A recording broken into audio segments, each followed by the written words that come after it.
watching Thunderwing News, and here is your host, Mr. Thunderwing.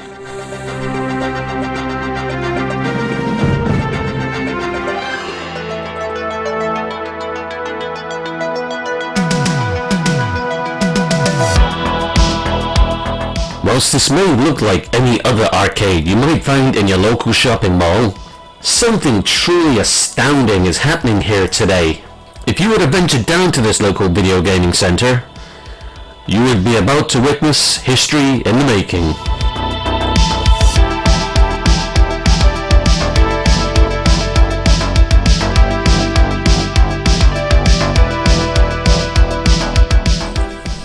My friends, it is the 25th of September 1986, and let me introduce you to the future of arcade racing. Let me introduce you to Outrun.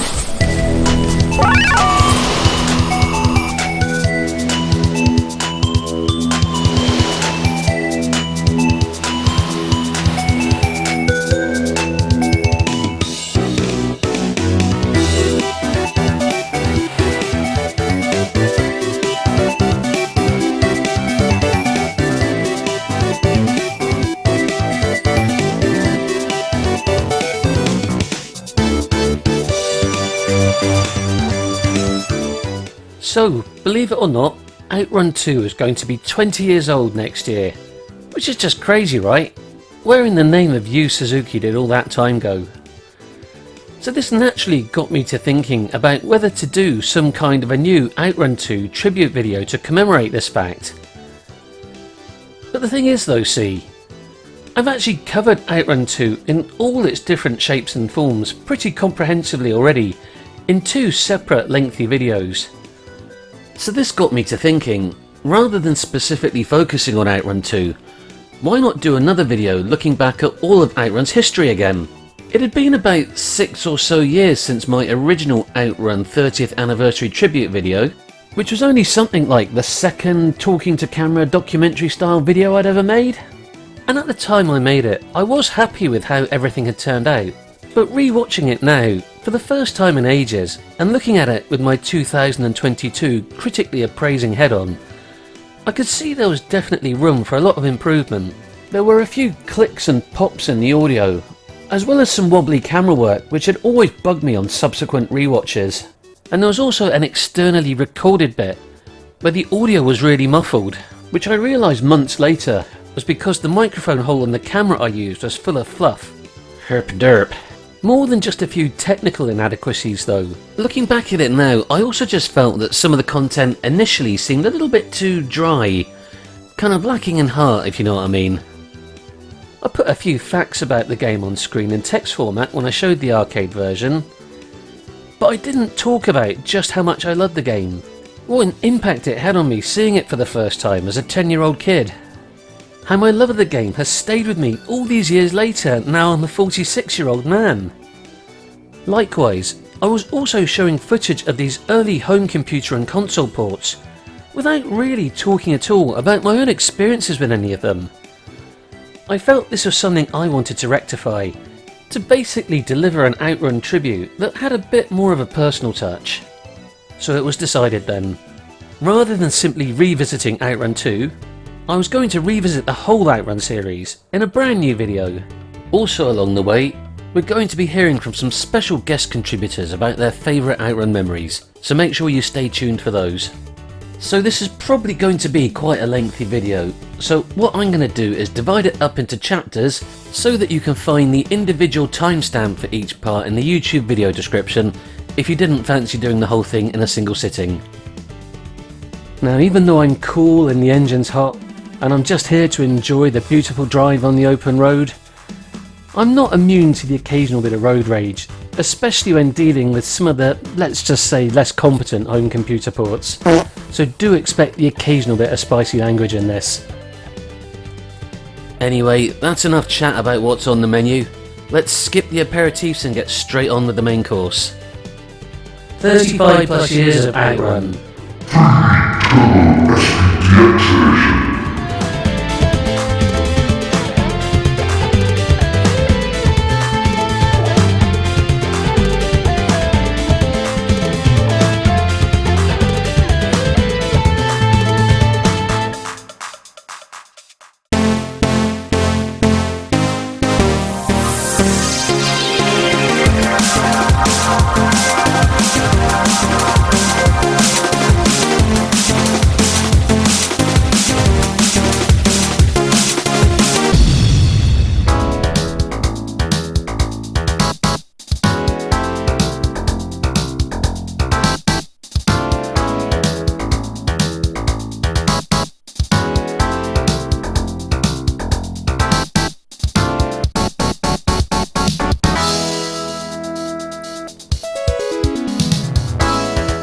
I can't recall the exact first moment I ever clapped eyes on an Outrun cabinet back in the day, but I know when I did, it was love at first sight. In this day and age of near photorealistic polygonal 3D graphics, it's probably hard to appreciate just how revolutionary this 2D sprite-based game looked to me back then being 1986, and me being around 10 or 11 years old. But believe me, I'd never seen anything that looked as fast or as bold or colourful as this before. A game that not only promised high-speed thrills, but also managed to exude this incredible sense of style and coolness about it at the same time. One of the standout memories for me that exemplified this back then was the fact the game actually let you choose between a choice of 3 different tunes before you played it. I mean, what game had ever done that before? I cannot overemphasise enough just how revolutionary Outrun looked back then. This was a game that was just so far removed from the sort of thing that you could play on the home computers at the time. You don't need to try and imagine it though, because I can show you. This is Checkered Flag, a game I used to own on my ZX Spectrum 48K, which had come out in 1983, just a few years before Outrun hit the arcades.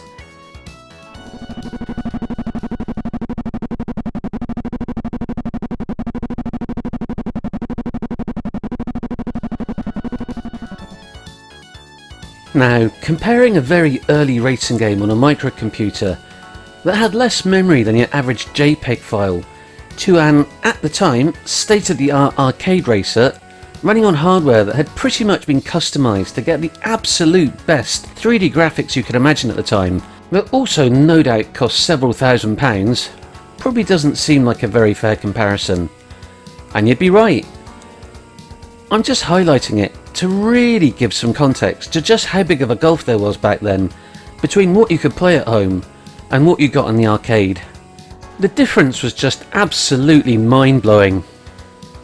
Now, although I can't remember the exact time I first saw an Outrun cabinet in the wild, I can, however, vividly recall the first time I ever saw one of the gigantic deluxe hydraulic cabinets though, which was in a Butlins holiday park in Minehead, a small coastal town in the southwest of England, again sometime around about 1986 or 1987.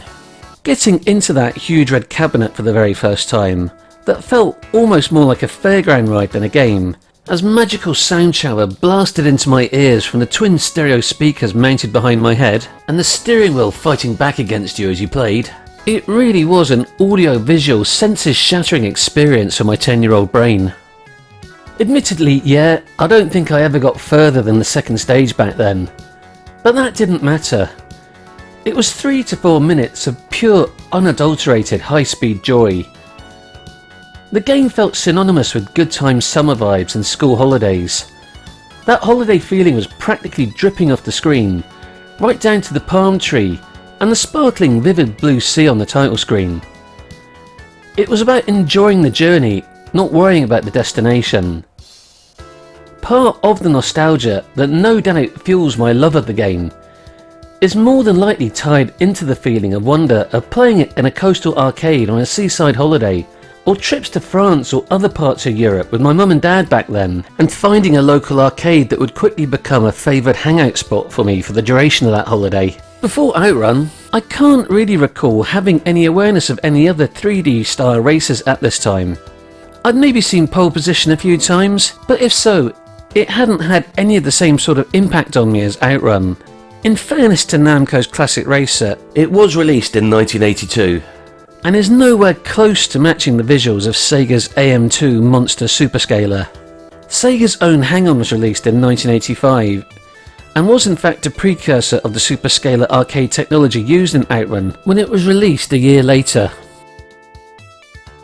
But I'm pretty certain I never encountered a Hang-On cabinet in an arcade until after seeing Outrun for the very first time.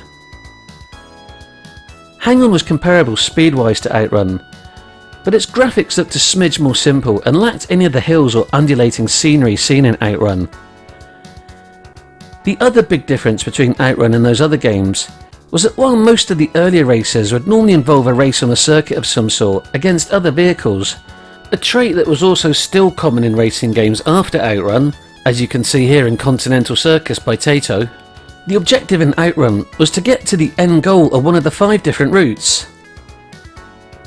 You did this by trying to get to the checkpoint at the end of each stage before the timer ran out, and then choosing either a left or right branching path, which would eventually take you to the end of either the A, B, C, D or E goal, where you'd be rewarded with a different end of game animation depending on which route you took. There were 15 individual stages in total, and each of the 5 courses comprised 5 stages linked together. Outrun wasn't just about pretending you were Nigel Mansell though, battling it out in a Formula 1 car for a podium win. It was about just enjoying the experience of the beautiful drive in your open-top Ferrari Testarossa, And just soaking up the gorgeous scenery as it flew past you. all soundtrack to some awesome laid-back jazzy tunes, full of bass-heavy synths and tropical-sounding chords. The music was as much a part of the experience as the incredible graphics. Outrun was the game that originated the term blue sky gaming. You only need to look at its first stage to see why. Set as it is along a sun-kissed, palm tree-filled seafront, under a blue sky filled with fluffy clouds. This was a theme that would become synonymous with so many Sega races throughout the ages. Outrun even went on to partially inspire an entire genre of music that would go on to be known as synthwave. If I ever saw an Outrun cabinet in the wild, whether it was a sit-down or one of the stand-up variants, I normally couldn't wait to get over there and start filling it up with my 50p pieces. Now, I was always under the impression that there were 4 different cabinet designs, but doing a little bit of research online for this video, it turns out there are actually 6. 2 upright types and 4 different sit-down ones. 2 of the sit-down cabinets, the Deluxe and Standard, are motion simulator cabinets that resemble the in-game car and use a drive motor to move the main cabinet. The 3rd sit-down type is one of the ones I was totally unfamiliar with before. A rare Japan-only sit-down cockpit-style cabinet. This thing is so rare, this is literally the only picture of it I can find online. This cabinet lacks the deluxe and standard version's hydraulics. As well as the steering wheel force feedback present in every other cabinet model. The revised and smaller stand-up model, known as the Mini or the Cabaret, has redesigned internal rumble motors for the steering wheel, resulting in a reduced intensity in its force feedback compared to earlier models.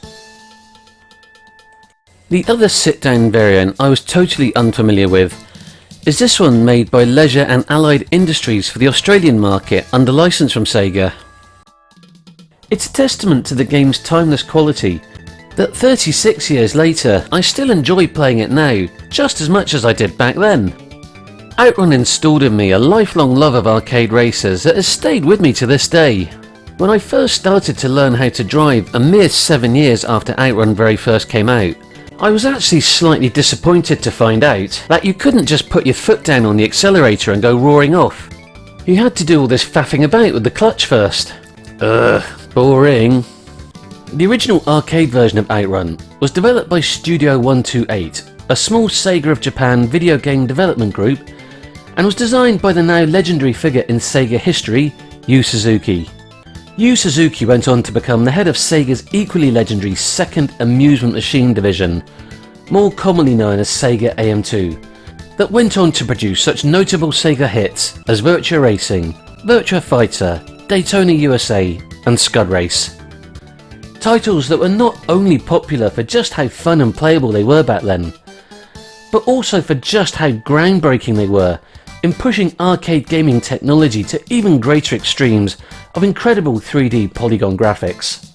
Yu Suzuki is widely regarded as a visionary game producer, a true auteur in the gaming world, with a background in game design, programming, engineering and production, overseeing all aspects of the game's development, from its initial concept right down to the hardware it was running on.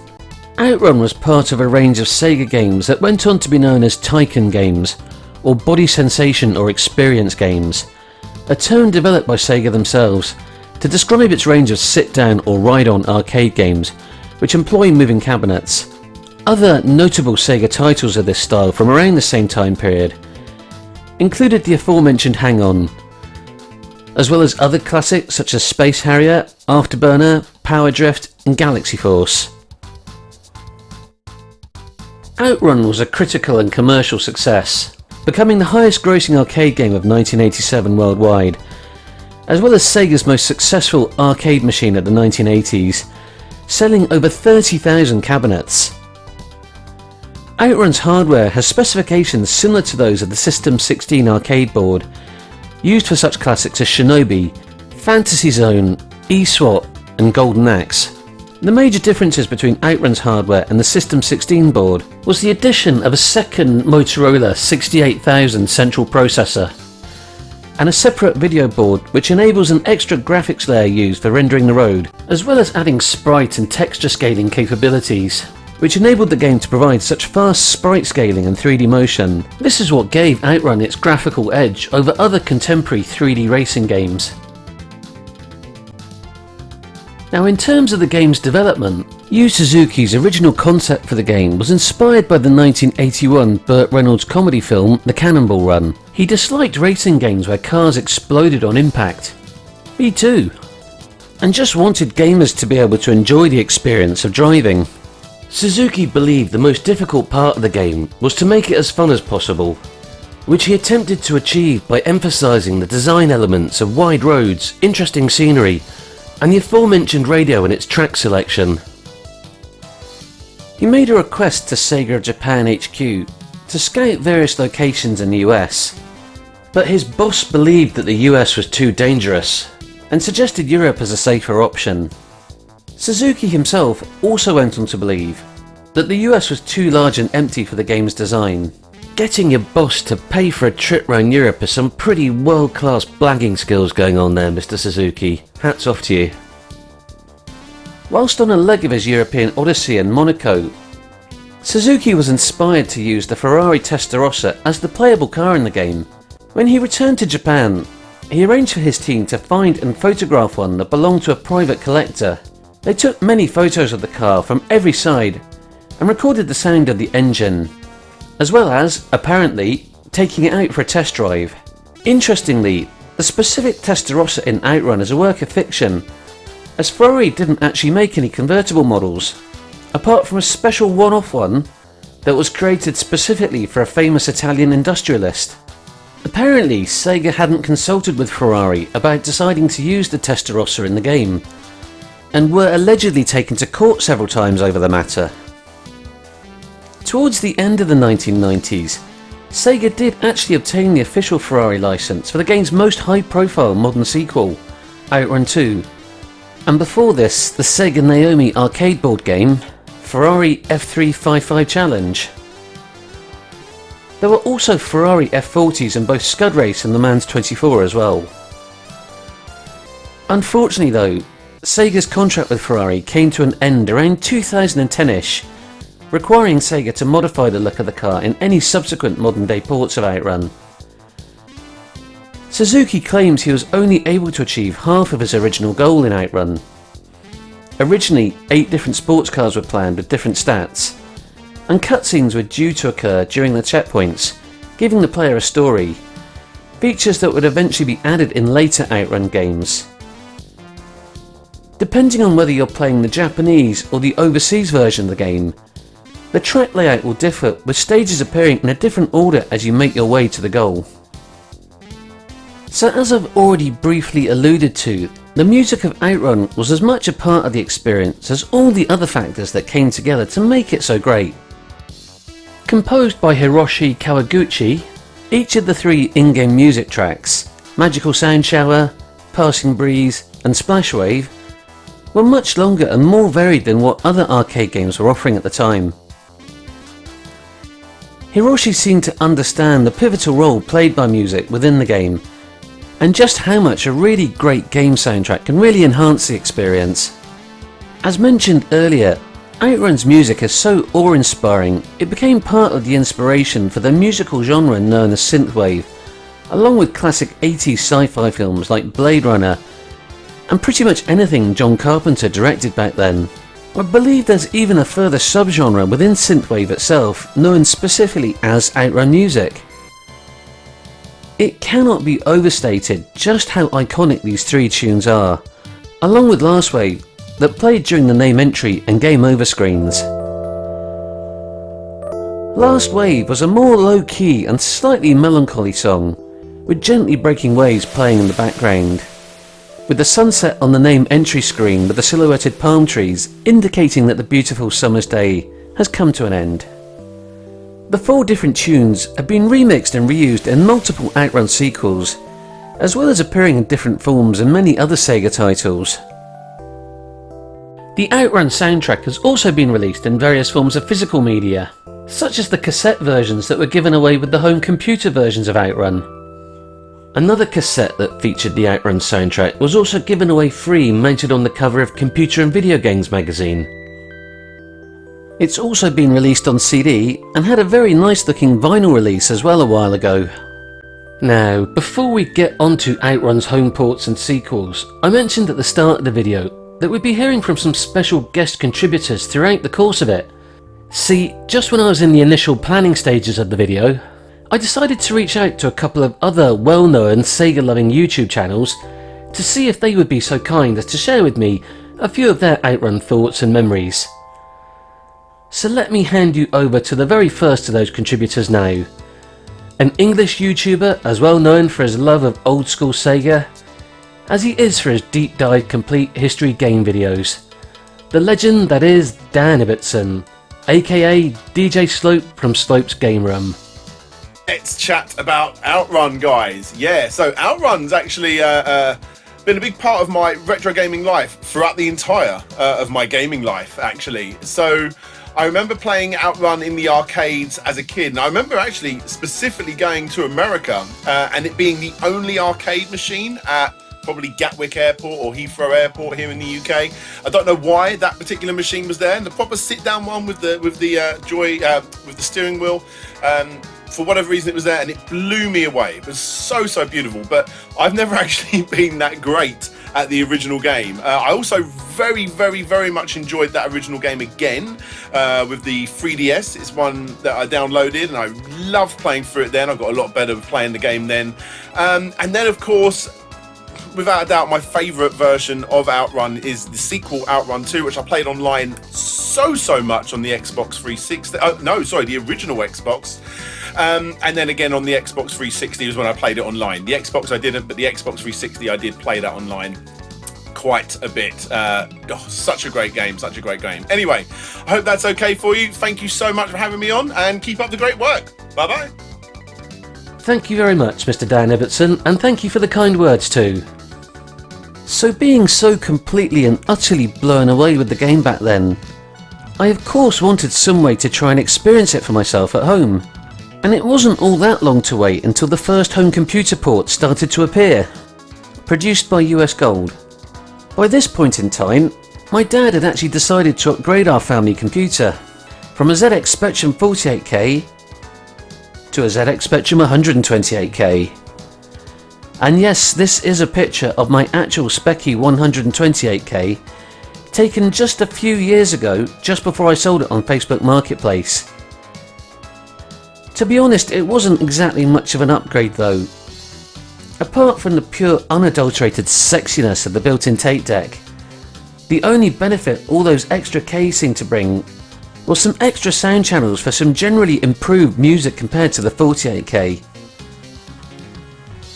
In spite of all the limitations of the Spectrum, some of the coders back then were just absolute miracle workers with some of the arcade ports they were able to produce.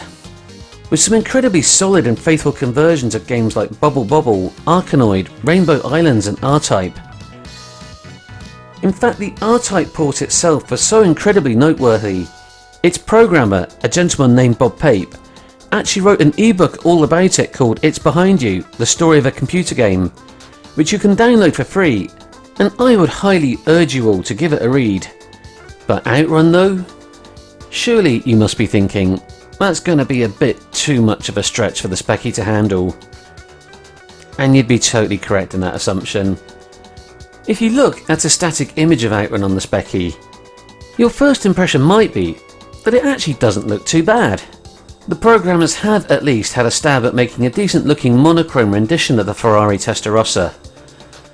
It's not until you see it chugging away at what looks like about 5 frames per second that the full horror hits you. And the first stage is a beach area. Why the fuck did they make it green? I mean, there's a yellow stage later on in the Specky game, So why didn't they just make this one green and the first one yellow? Now, given how limited the system was, you might think I'm being a bit overly unfair by putting the boot into it now, especially when you consider what advanced arcade hardware Outrun was running on. But the thing is, just a few years later, 1989 to be precise, Ocean Software managed the near impossible with the really decent looking and competent port of Tato's Chase HQ on the good old Specky. Not only did it look good and move fast, it also played really well too, unlike the Spectrum port of Outrun, which was sluggish to the point of being almost unplayable. Ocean really went above and beyond by not only getting the game to look great, they actually managed to get a couple of the arcade machine's voice samples in there as well, which is incredibly impressive when you take into account just how limited the Spectrum's memory was. Hold on, man. Let's go, Mr. Driver. Giddy up, boy.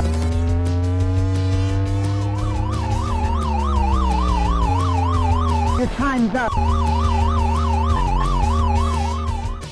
So yeah, Ocean's port of Chase HQ totally puts US Gold's port of Outrun to shame, and it gives you an idea of just how much better a Spectrum port of Outrun could have looked and played. Oh well. US Gold were never really known for the quality of their games back then. A reason I probably can't moan too much about this though, is that I never paid for a copy of the game back then. One of my friends lent me their version of it, and I was able to make a copy of it, using the techno wizardry magic of the tape-to-tape function on my newfangled hi-fi stereo system. Ah, good old-fashioned 1980s gaming piracy. Of course, you'd never get such naughty shenanigans like that going on these days. I was also able to make a copy of the soundtrack that came with the game too. Get in! Having said that though, the 128K's renditions of Splash Wave and Magical Sound Shower actually aren't that bad at all. I guess all those extra K's did come in useful after all.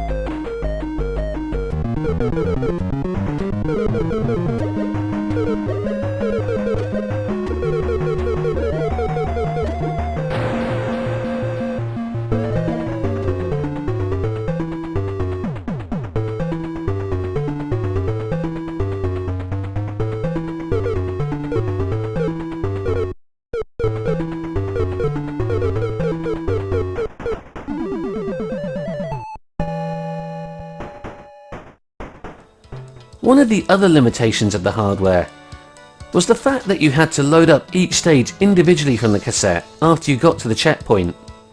A process which took several minutes, which only further compounded the misery. The ZX Spectrum 128K plus 3 though actually had a built-in disk drive, so that would have significantly reduced the load times. Not for me though, Mr. Cassette Pleb. Another thing I never understood back then was why did the HomePort programmers think that pushing up on your joystick was a good way to simulate the accelerator pedal and pulling back was a good way to brake? It would have just made so much more sense to allocate the gas and brake pedals to keys on the keyboard, letting you concentrate on just using the joystick for steering. Then you could just use its one and only button to change the gears. Now the next HomePort of Outrun I played after this was for the Sega Master System, the Lamborghini Countach of the 8-bit systems.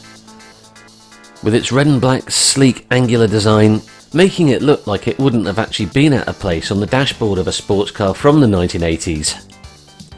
The Sega Master System came out in the UK in 1987, as did its port of Outrun, and unlike the impressive looking but way out of my Christmas and birthday money price range 16-bit Commodore Amiga and Atari ST, the Sega Master System actually clocked in at a comparatively inexpensive £90-ish.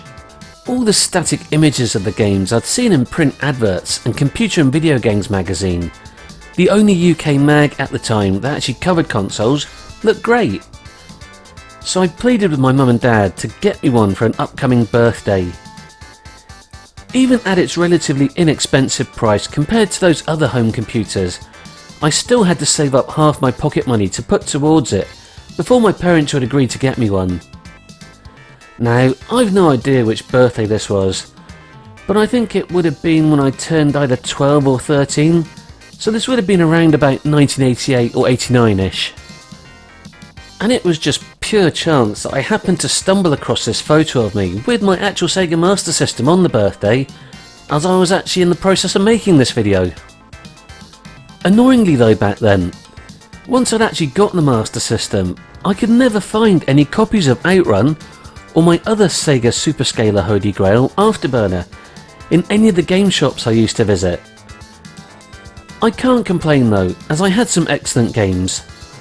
I picked up a copy of the fantastic Master System port of Shinobi when my dad and I first went to town to buy the system, and very shortly afterwards I was able to pick up some very reasonably priced second-hand copies of Space Harrier and the phenomenal Master System port of R-Type from a couple of local lads who are jumping ship to an imported PC Engine. Also, as I mentioned in another video, my inability to find a copy of Outrun or Afterburner back then was what eventually led me to discover Wonder Boy 3: The Dragon's Trap. Unquestionably the best Master System title of all time in my mind. The particular model of Master System I got also came with a built-in version of Hang On. Although greatly simplified from the arcade version, it was still such a massive step up from any racing game I'd ever played on the Spectrum, with its proper full colour graphics, decent engine sounds, and best of all, its excellent sense of speed. This was an absolutely fantastic port of Sega's 1985 motorbiking classic. I was genuinely impressed by it. It wasn't until about a year or so later I finally got to give a copy of the Sega Master System version of Outrun a try. I still couldn't find any copies of it in the shops, but a guy in my year at school who I was friends with had a copy, and they lent it to me one summer to borrow over the school summer holidays.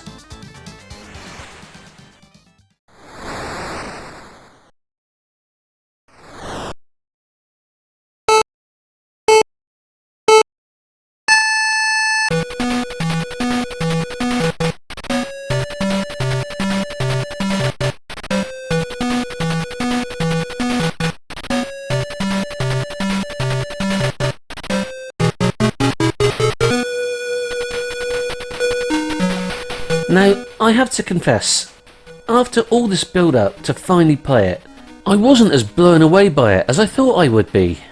I think, having been so impressed with Hang On, and the fact that if you bought the game separately, it came on a smaller mega card with less memory than a cartridge game like Outrun, I think in my head I'd kind of unrealistically expected it to be way more impressive looking than Hang On. Unlike the built-in game, Outrun was doing some more complex things with its graphics, in terms of roads that actually undulated up and down, rather than the flat roads in Hang On. You'd think this would be a good thing, as it's more impressive from a graphical standpoint.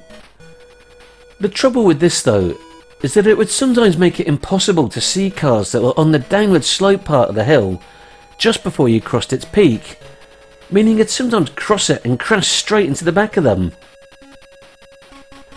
I think the undulating track also meant that Outrun just didn't seem quite as smooth scrolling as Hang On did to me back then too.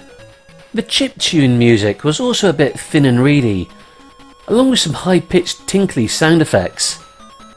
It was impressive though that they'd managed to fit all three tunes into the game. I don't know really why this version just left me a smidge cold back then. I think I probably just had built up too much in my head just how incredibly super amazingly awesome I thought it was going to be. And I'd pictured some near arcade perfect experience. Looking back on it now as an adult, and bearing in mind the limitations of Sega's marvellous 8-bit console, I don't think they could have possibly done anything better to make this as good a port of Outrun as they did. And despite what I said about 11 or 12 or 13-year-old me criticising the scrolling, it moves at a really fast speed. There's a good variety of different vehicles on the road. The road expands from 3 lanes to 5 in places, and they've kept the branching paths in there too. The presentation is also as close to the arcade as possible, right down to the radio to select your choice of tune, your track mode, the title screen, the course map, and the end of goal animations are all in there too. It also very faithfully follows the layout of the individual stages and courses from the arcade game. Being on cartridge was another massive advantage the Sega Master System game had over its 8-bit home computer contemporaries too, with no need at all for long cassette or disc loads between stages. Although this did come at a price, an actual physical one I mean, with Master System cartridges being about 2.5 times more expensive than the average full-price specky game. Another plus point for the Sega Master System was that the joypad had 2 buttons which are used for the brake and the accelerator. No more of that pushing up on the joystick to accelerate shite. On a later birthday date, I asked my mum and dad for a Sega handle controller, a big aircraft yoke style peripheral that I thought would be good for racing games and stuff like Afterburner. Unfortunately though, at that age, I hadn't realised that there was a difference between the analog control of an arcade game and the digital controls of a console game. And the handle controller was entirely digital, so turning left or right meant going from 0 to hard left or hard right, with no gradual increase in between. It was pretty shit is basically what I'm trying to say, and didn't feel anything like playing an arcade racing game. And I was rather gutted I'd wasted a precious birthday on it rather than getting a new game. I still actually had my handle controller by the time I moved on to the Megadrive, and what was interesting was despite the peripheral predating Sega's 16-bit console, the 2 small buttons on the left side of the base, which did nothing on the Master System, served as the start and A buttons on the Megadrive. It still didn't stop it being shit though.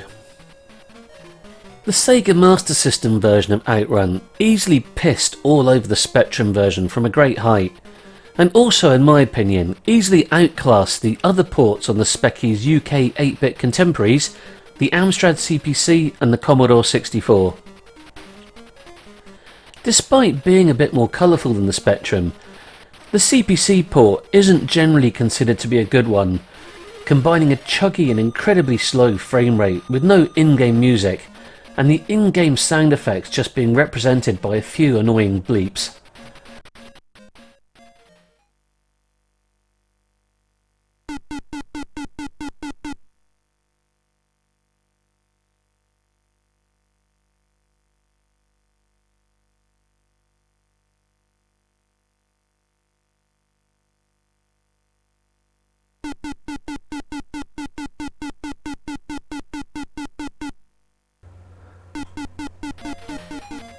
Well, that's enough of that shit.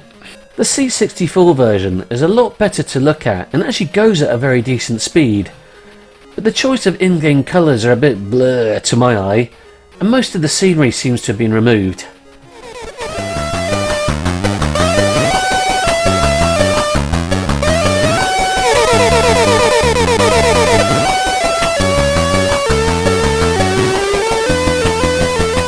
Oh god, that version of Splash Wave is so terrible. It's like torture for the ears. Oh god, okay, I'm just gonna need a second or two to recover from that. Alright, let's crack on. Apparently this version has no fork in the road when you finish each stage, which did apparently allow for a faster and more playable experience, with the game giving you 5 different game versions to load, one for each possible goal. Interestingly, there's actually a different European and USA port of the game, with the main car sprite looking quite different in the US game compared to its European counterpart.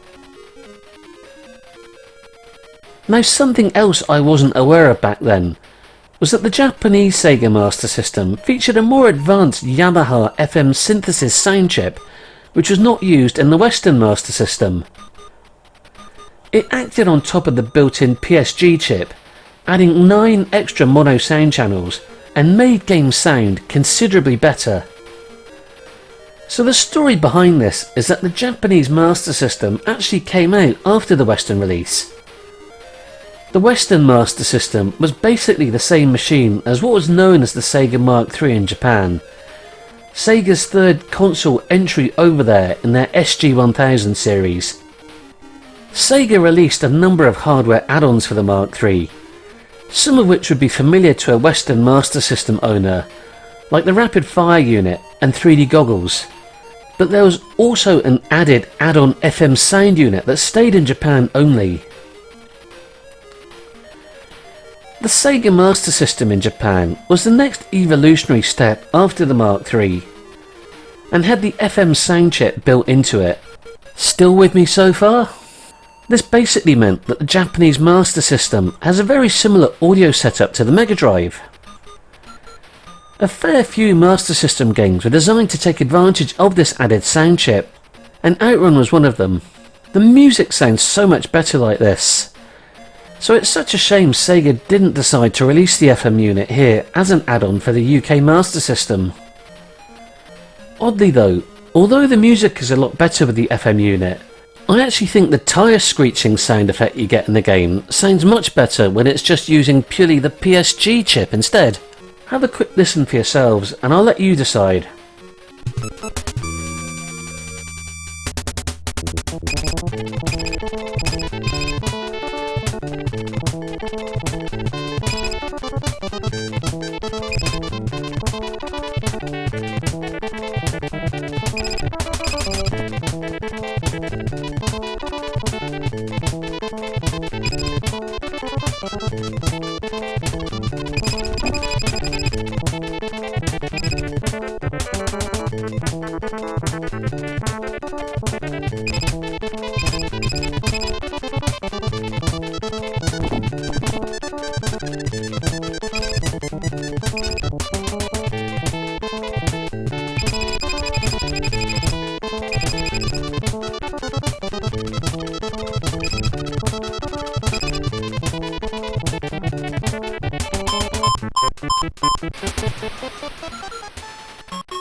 Oh, for fuck's sake, having just bigged up the FM unit, now that I've actually put the video together and I've listened to the two side by side, I think I actually prefer the PSG music.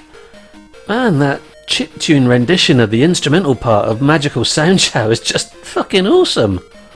The original release of Outrun came on the classic red Sega Master System cartridge. There was also a blue variant, which was released later and seems to be rarer and goes for a pretty penny from what I saw on eBay, just doing a bit of Google searching to find out more about it. Outrun was also ported to Sega's oversized battery annihilating handheld console, the Game Gear. Normally most Master System to Game Gear conversions were just that, a straight up conversion with maybe a few tweaks to fit the portable screen better. It's interesting to see though that this wasn't the case for the Game Gear version. It's an all new and significantly different looking game. The main car sprite and the roads and trackside detail have all been redesigned, and the track layouts are different. In some ways it's actually better than the Sega Master System version. You now get the C, absent in the Master System port, appearing to the left of you in the opening stage, and the bit at the end of each level where the track branches into a Y, now happens without the weird flickery effect that you used to get in the Master System. In some ways it's not as good though. The road only has 2 lanes and never expands beyond that to the 3 or 5 lane highways of the Master System. And also the stages seem to go on forever and feel a bit like they're never going to end sometimes. My own personal choice is that from a purely aesthetic point of view, I do prefer the Master System version. One other very notable feature of the Game Gear version though, was that it was the very first version of Outrun to introduce multiplayer, which you could do by linking up 2 of the handhelds with a Game Gear System Link cable. That is a really quite cool bonus feature. As far as other 8-bit versions go, there were also ports for the MSX and MSX2, with the MSX version looking like a slightly more colourful version of the Spectrum game, and the MSX2 game not looking and sounding all that dissimilar to the Sega Master System version. I don't recall having any awareness that the MSX even existed back then. I certainly can't recall ever seeing any in the shops, or any games for them on the shelves next to the specky Amstrad and C64 stuff. Apparently it did make it over to these shores, but it barely made a dent in the UK market, and MSX tanked over here before the MSX2 was introduced. There is one more 8-bit version of Outrun to discuss, but that particular port is so good it feels more fitting to discuss it once we're into the Megadrive, Amiga and Atari ST era. And speaking of which, let's head there now.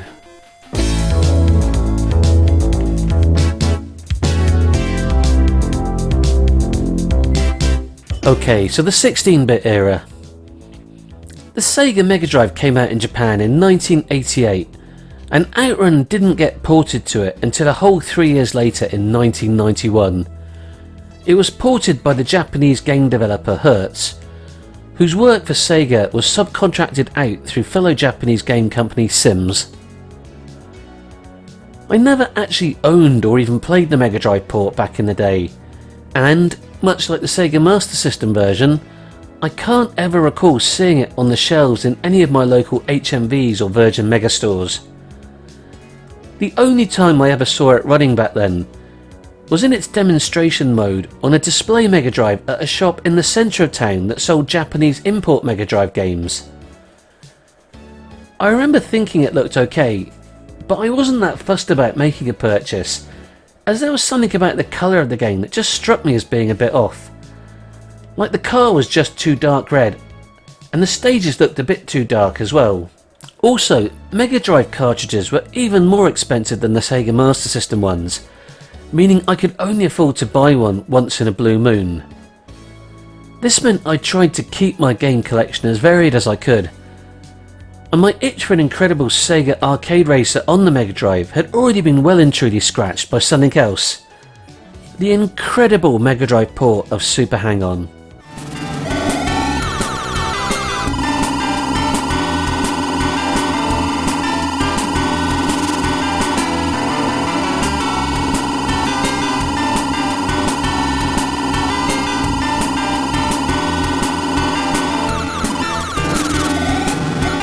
Now, I don't want to veer off topic too much by waxing lyrical about Super Hang-On in an Outrun video, but it's another Sega Superscaler, so it's kind of on topic. I cannot emphasise strongly enough just what an impact Super Hang-On had on me back then. It was the first racing game I ever bought for my Sega Megadrive, and as impressed as I was with Hang-On on the Sega Master System, I was just absolutely bowled over by how good Super Hang-On was. With its incredible graphics, amazing sense of speed, fantastic gameplay, and equally awesome music. At that point in time, it genuinely felt like the closest thing to playing a proper arcade machine in my bedroom. The visuals, music and sound effects were practically arcade quality. Because of that, to this day, Super Hang-On has always had a very special place in my memory when I think about the early days of getting into Megadrive gaming. Also, I still maintain that the full tunes in it are right up there with some of the best Sega arcade music of all time, easily on a par with the tunes from Outrun and Afterburner. The sense of speed in the game was phenomenal, and when you combine that with the noise the supercharger makes when you engage it, it makes you feel like an absolute boss. The way the pitch of the noise slowly goes up and intensifies, it's like the game's daring you to keep it pressed down for as long as you possibly can. So, back on topic, and speaking of music and Outrun, the Megadrive port got its very own exclusive 4th song to complement the iconic original 3, called Step on Beat. I wasn't sure about it at first, but I must say it's really grown on me, and I actually think it now fits in well with the others.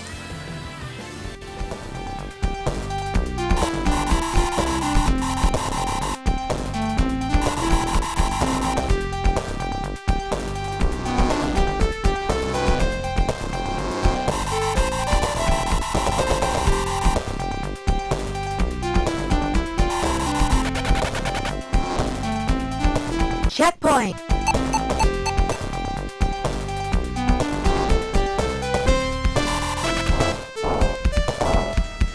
The Megadrive versions of the original 3 tunes are well done, and have got a good bass-heavy synthy feel to them, with that sort of distinctive Megadrive-y twang. One weird omission in the sound department though, is the fact that the Testarossa doesn't make any engine sounds at all. Now that does seem like a little bit of an odd immersion killer in an arcade racing game. Oddly, when I was video capturing the footage of the Sega Master System game, I realised in hindsight that that version hasn't got any engine sound effects either. But that obviously didn't bother me that much back then, if I've only just picked up on it now 33ish years later. I think back in the day, another factor that contributed to my lack of interest in this port was the fact that it generally didn't receive brilliant reviews in the UK console mags around at the time, receiving fairly average to mediocre reviews in both Mean Machines and Sega Power. It was unfavourably compared to the ports of both Super Hang-On and Super Monaco GP, both of which were ports based on later arcade titles. I still find it kinda bizarre that Sega left it so late in the day to convert Outrun to the Mega Drive. It could have made a pretty awesome launch title.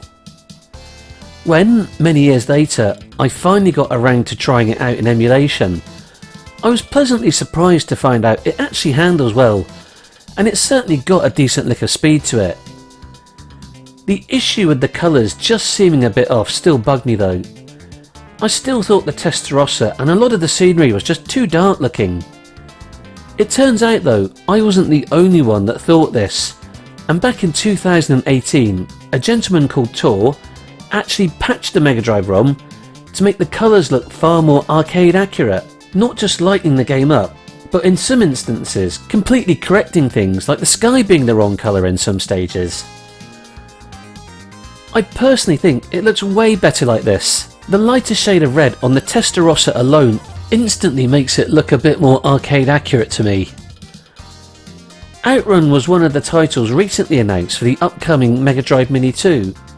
What's interesting here is that the original version of Outrun on the Mega Drive used the proper Testarossa sprite, meaning that M2, who Sega put in charge of handling the ports for the Mega Drive Mini 2, have had to actually alter the game to change it to the same generic red car model used in the later Outrun ports, so Sega don't get into any legal trouble with Ferrari.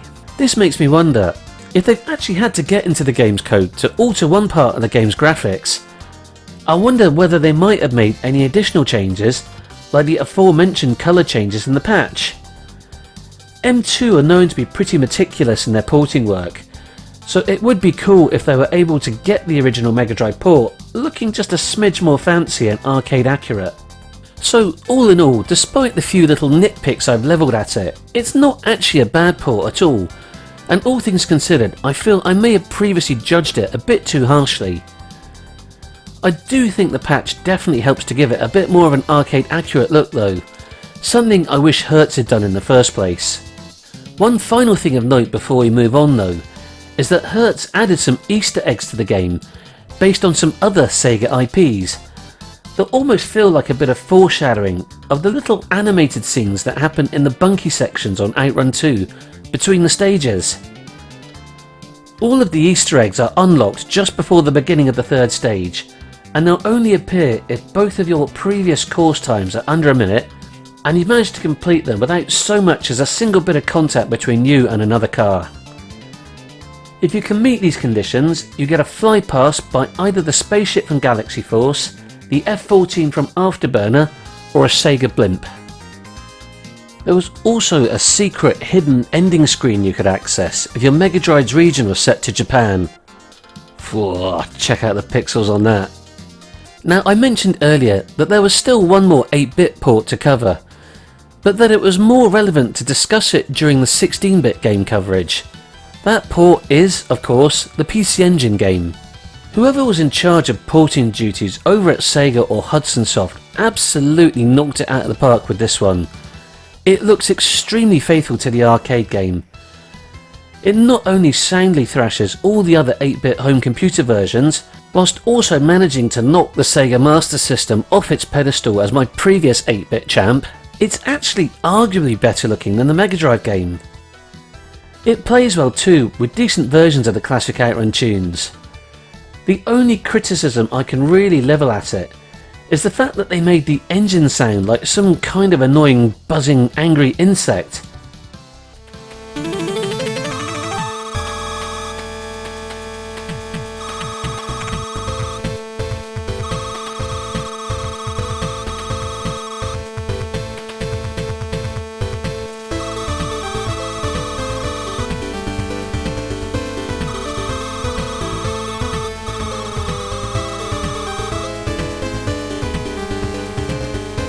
This high-pitched buzzing sound will quickly make you want to reach for the volume control. I mean, how difficult can it be to get an engine sound right? Both Hang-On and Super Hang-On managed it okay, on 8 and 16-bit hardware respectively.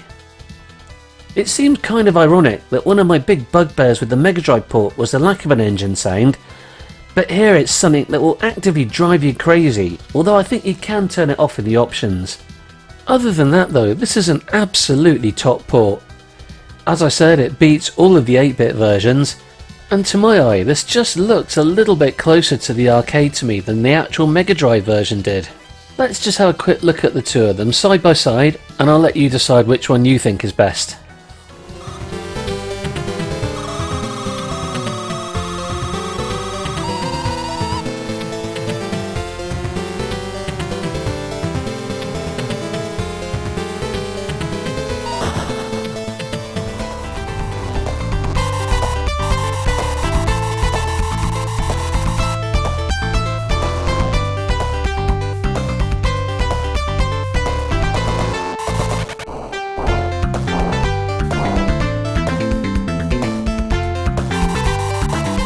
Get ready.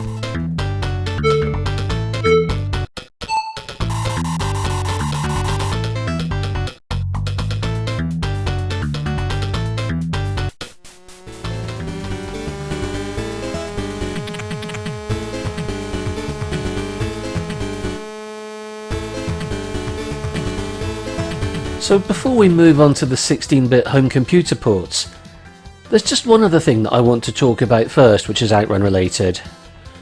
There were also two LCD versions of Outrun, created by Tiger Electronics in the US and distributed by Grandstand over here in the UK in 1989, a handheld version and a large tabletop unit, which are both identical as far as the game itself goes. I'm including them both here, but they're not really a port as such. You simply move forward, moving your LCD car left and right in its three fixed screen positions whilst trying to avoid traffic. It's about as bare bones as you can possibly get. Whilst the whole time you're playing, the game continues to make a noise, described by YouTuber Ashens as a shrieking beep that sounds like a sewing machine that's about to explode. Whilst the tabletop version is undoubtedly an overly large plastic monstrosity, designed to trick kids into parting with their hard-earned pocket money in the belief they might get something other than just the same crappy game as the handheld LCD version. As I mentioned in another video, there's just something about the aesthetics of it I really like, probably for that exact same reason. Maybe it's because childhood me saw it in an Argos catalogue or something, and for a split second thought you could actually get a decent tabletop miniaturised version of the game. I'd still love to see one of those clever people who adapt old tabletop games to use modern technology make one of these into a proper working version running the arcade ROM with proper analog steering and force feedback. So we've looked at the Megadrive and the best 8-bit port of Outrun. What about the 16-bit home computer ports though? The Atari ST and Commodore Amiga were gaming powerhouses back then. Surely they'll be able to do Sega's masterpiece justice.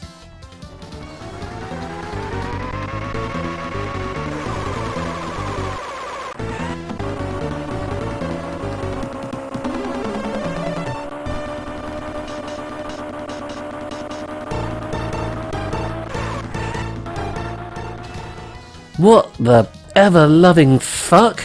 Ha, okay, nice one guys, you got me. I mean, what is this? Some kind of prototype BBC micro port of Outrun? Now come on, where's the real Amiga footage? Oh fuck, wait, this is it? What fresh hell is this? What's with the huge yellow borders around the screen? The badly drawn car model and passengers? The horrifyingly slow frame rate, the god-awful sound effects. Although at least I guess the music doesn't sound too bad. What on earth has gone wrong with this Amiga port? What about the Atari ST though?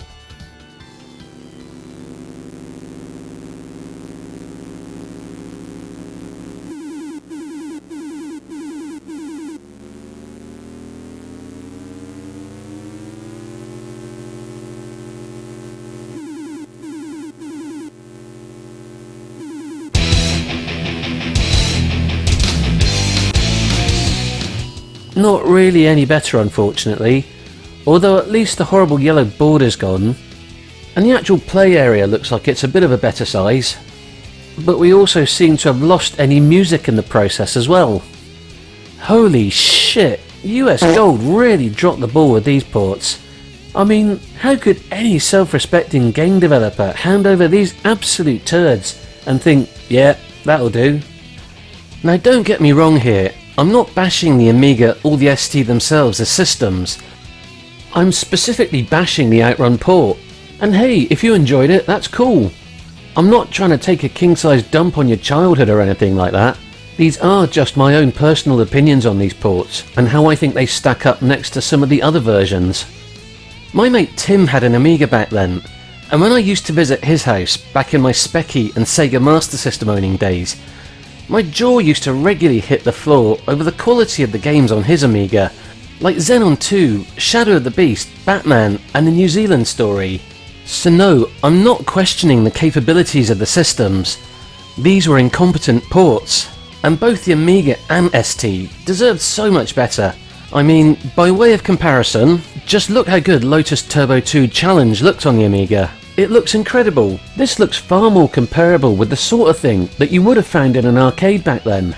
It's got nice, clear, well-defined graphics, a recognisable sports car sprite rather than a Fisher-Price edition Testarossa, and fast-moving road and trackside scenery. If you look at it side by side with the Amiga Outrun, you could imagine that the port of Sega's classic was actually running on less powerful hardware. I mean, I'll put my hands up here and admit I know nothing about how you'd go about programming or designing an Amiga or Atari ST game, but looking at how good the main car sprite is in Lotus Turbo Challenge 2, and then comparing it to the misshapen, ugly red splodge of a Fisher-Price edition of a car that seems to bear only the most cursory resemblance to the actual Testarossa from the arcade original, complete with what looks like a couple of Playmobil figures sticking out the top of it, can there be any other explanation for it other than a complete lack of artistic talent on the developer's part?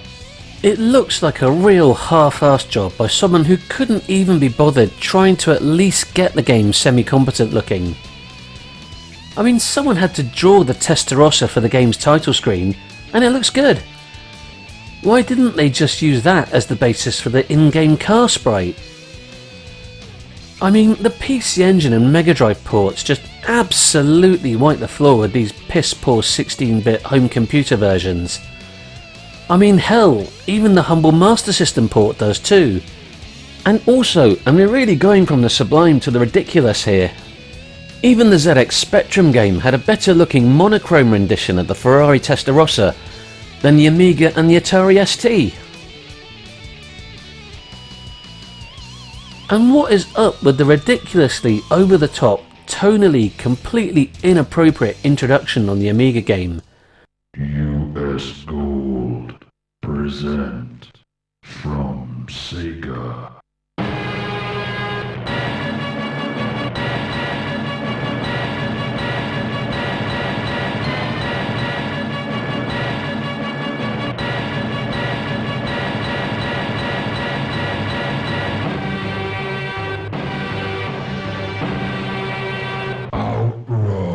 Was this some English teenage bedroom coder knobend trying to add their own brand of naff edginess to a Japanese arcade classic that's all about jazzy tunes and just having a good time? It feels a bit like someone visiting the Louvre and deciding they're going to improve the Mona Lisa by drawing a scorpion tattoo on her neck. Fuck off, US Gold. Okay, in fairness, I may be getting a bit carried away with putting the boot into these versions.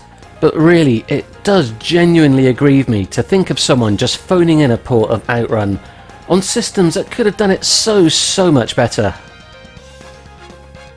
There was also an MS-DOS version of Outrun released for the PC in 1989, which I think still qualifies as part of the 16-bit era.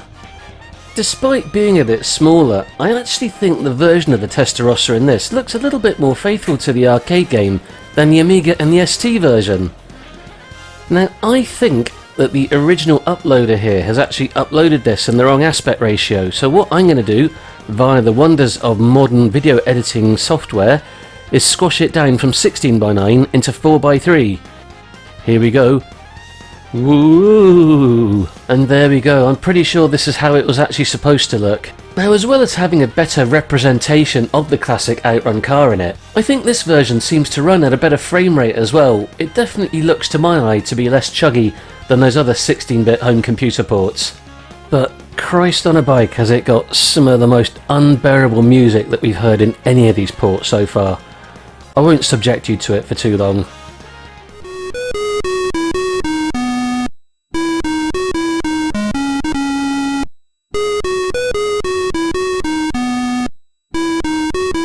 So with that horrendous oral assault now over, we now come to the end of the 16-bit era of Outrun ports and can move on to the final one from last century.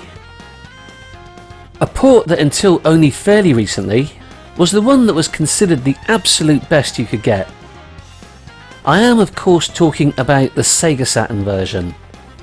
I picked up my copy for Sega's ill-fated 32-bit console sometime around 1996 or possibly 97. And initially I actually wasn't all that bothered about getting it. Because you see, around that time I was all about the polygon racing games, man. None of this boring 2D shit anymore. Unless the game had at least 4 different viewpoints you could play it from and was pushing around 4 million Gorad shaded triangles per second or something, I just wasn't interested. But as I mentioned in my Ridge Racer Type 4 retrospective, the Saturn lived fast and died young, much like Jimi Hendrix, Janis Joplin or Kurt Cobain. But unlike them, its demise wasn't brought about by drink or drugs or self-inflicted shotgun wounds, but rather Sony's complete and utter dominance of the 32-bit console market by this time. And by this particular period in the 90s, the pickings were beginning to get a bit slim on the home front for the Saturn. So, as it was, one day I was having a hunt around for a bargain at my local second-hand game shop, and the only thing that was really jumping out at me was Sega Ages Volume 1. This very version of Sega Ages that you can see here, in fact, the one that I still own to this day. The 1-disc 3-game compilation of Afterburner, Space Harrier and Outrun. And oh man, I'm so glad that I did pick it up. Although I thought I was done with old 2D stuff like that, as soon as I got the disc home and powered up the console, and I realised that these were proper arcade perfect ports of 2 of my favourite games of all time from when I was a kid, it really did just completely and utterly blow my mind. This was years and years before I ever got into emulation. Years before, in fact, I even owned my first PC. So to finally be playing an actual proper arcade perfect, not arcade close, not arcade almost there, arcade perfect version of both Outrun and Afterburner was just incredible. What was also great about them coming on a CD as well was that it included the soundtracks for all the games, because rather than relying on sound chips to do the music, the Saturn just read the game's music directly from the CD. This meant I finally had those Outrun and Afterburner tunes in proper CD quality, and it's amazing to think as well that these versions of the games are ports, not straight up emulations like so many modern arcade conversions are. They were ported by a company called Returbo, who in all honesty I've never heard of before, but they did a truly fantastic job. The game was also compatible with the Saturn's steering wheel and the analog pad. Peripherals I never owned back in the day, so I don't know what the game plays like with those. And as I've mentioned, I've still got my original Sega Ages Volume 1 disc, which is what you can see me playing here in an emulator on my PC that reads the game from my PC's DVD drive. I do still own a Saturn, but it's at the bottom of a large box of old consoles, games and peripherals that have been slotted into place in that box with a sort of Tetris-like precision that means it would be a colossal ball ache to try and retrieve it. Plus, I can only do poor quality composite video capture with it, which doesn't look great. I've noticed the screen looks vertically a bit squished here though, and I wasn't sure if this was an emulation thing or a badly optimised PAL conversion thing. I can't remember back in the day when I used to play this on my actual Saturn whether it was full screen or not, or if it had those black borders at the top and bottom of the screen, which a lot of PAL conversions did. In Japan, the Sega Ages titles were sold as standalone games. This meant there was more room on the CD for additional content, and in the case of Outrun, it meant 4 new arranged versions of the 3 in-game tunes and Last Wave. And just in the course of making this video, I did end up actually picking up a Japanese copy of Outrun 2 for the Saturn, just to add to a little mini homeport Outrun collection that I'm working on. And playing the game in the same emulator, SSF, my go-to Saturn emulator if I'm wanting to get video capture from something where I'm actually playing a game directly from the disc, it now plays it with the screen the right size and none of that squishing effect going on. So maybe Sega Ages Volume 1 actually was a badly optimised port and it's not an emulation problem. The game also let you adjust its difficulty level and time limit, and also gave you the option of automatic transmission, with I think the Game Gear version being the only one that let you choose this option before. Both the PAL and the Japanese version of the game had the option to play either the overseas or the Japanese arrangement of the track layout. Another feature the Japanese version of the game got, which I could have sworn was also in the PAL game, but I couldn't get to work when I was doing the video capture on that version, was the inclusion of a smooth mode. This actually increased the game's frame rate from the arcade original's 30 to an all new and improved 60 frames per second. So this isn't just an arcade perfect port, it's actually better than arcade perfect. Wowzers! Now I mentioned that the Japanese version of the game came with 3 new arranged 1990s-ified versions of the classic 3 Outrun tunes, well 4 tunes actually, because Last Wave got an arranged version as well. You've been listening to the arranged version of Passing Breeze in the background. Let's go in game now and have a little listen to some arranged mode Magical Sound Shower too. It's chuffing awesome.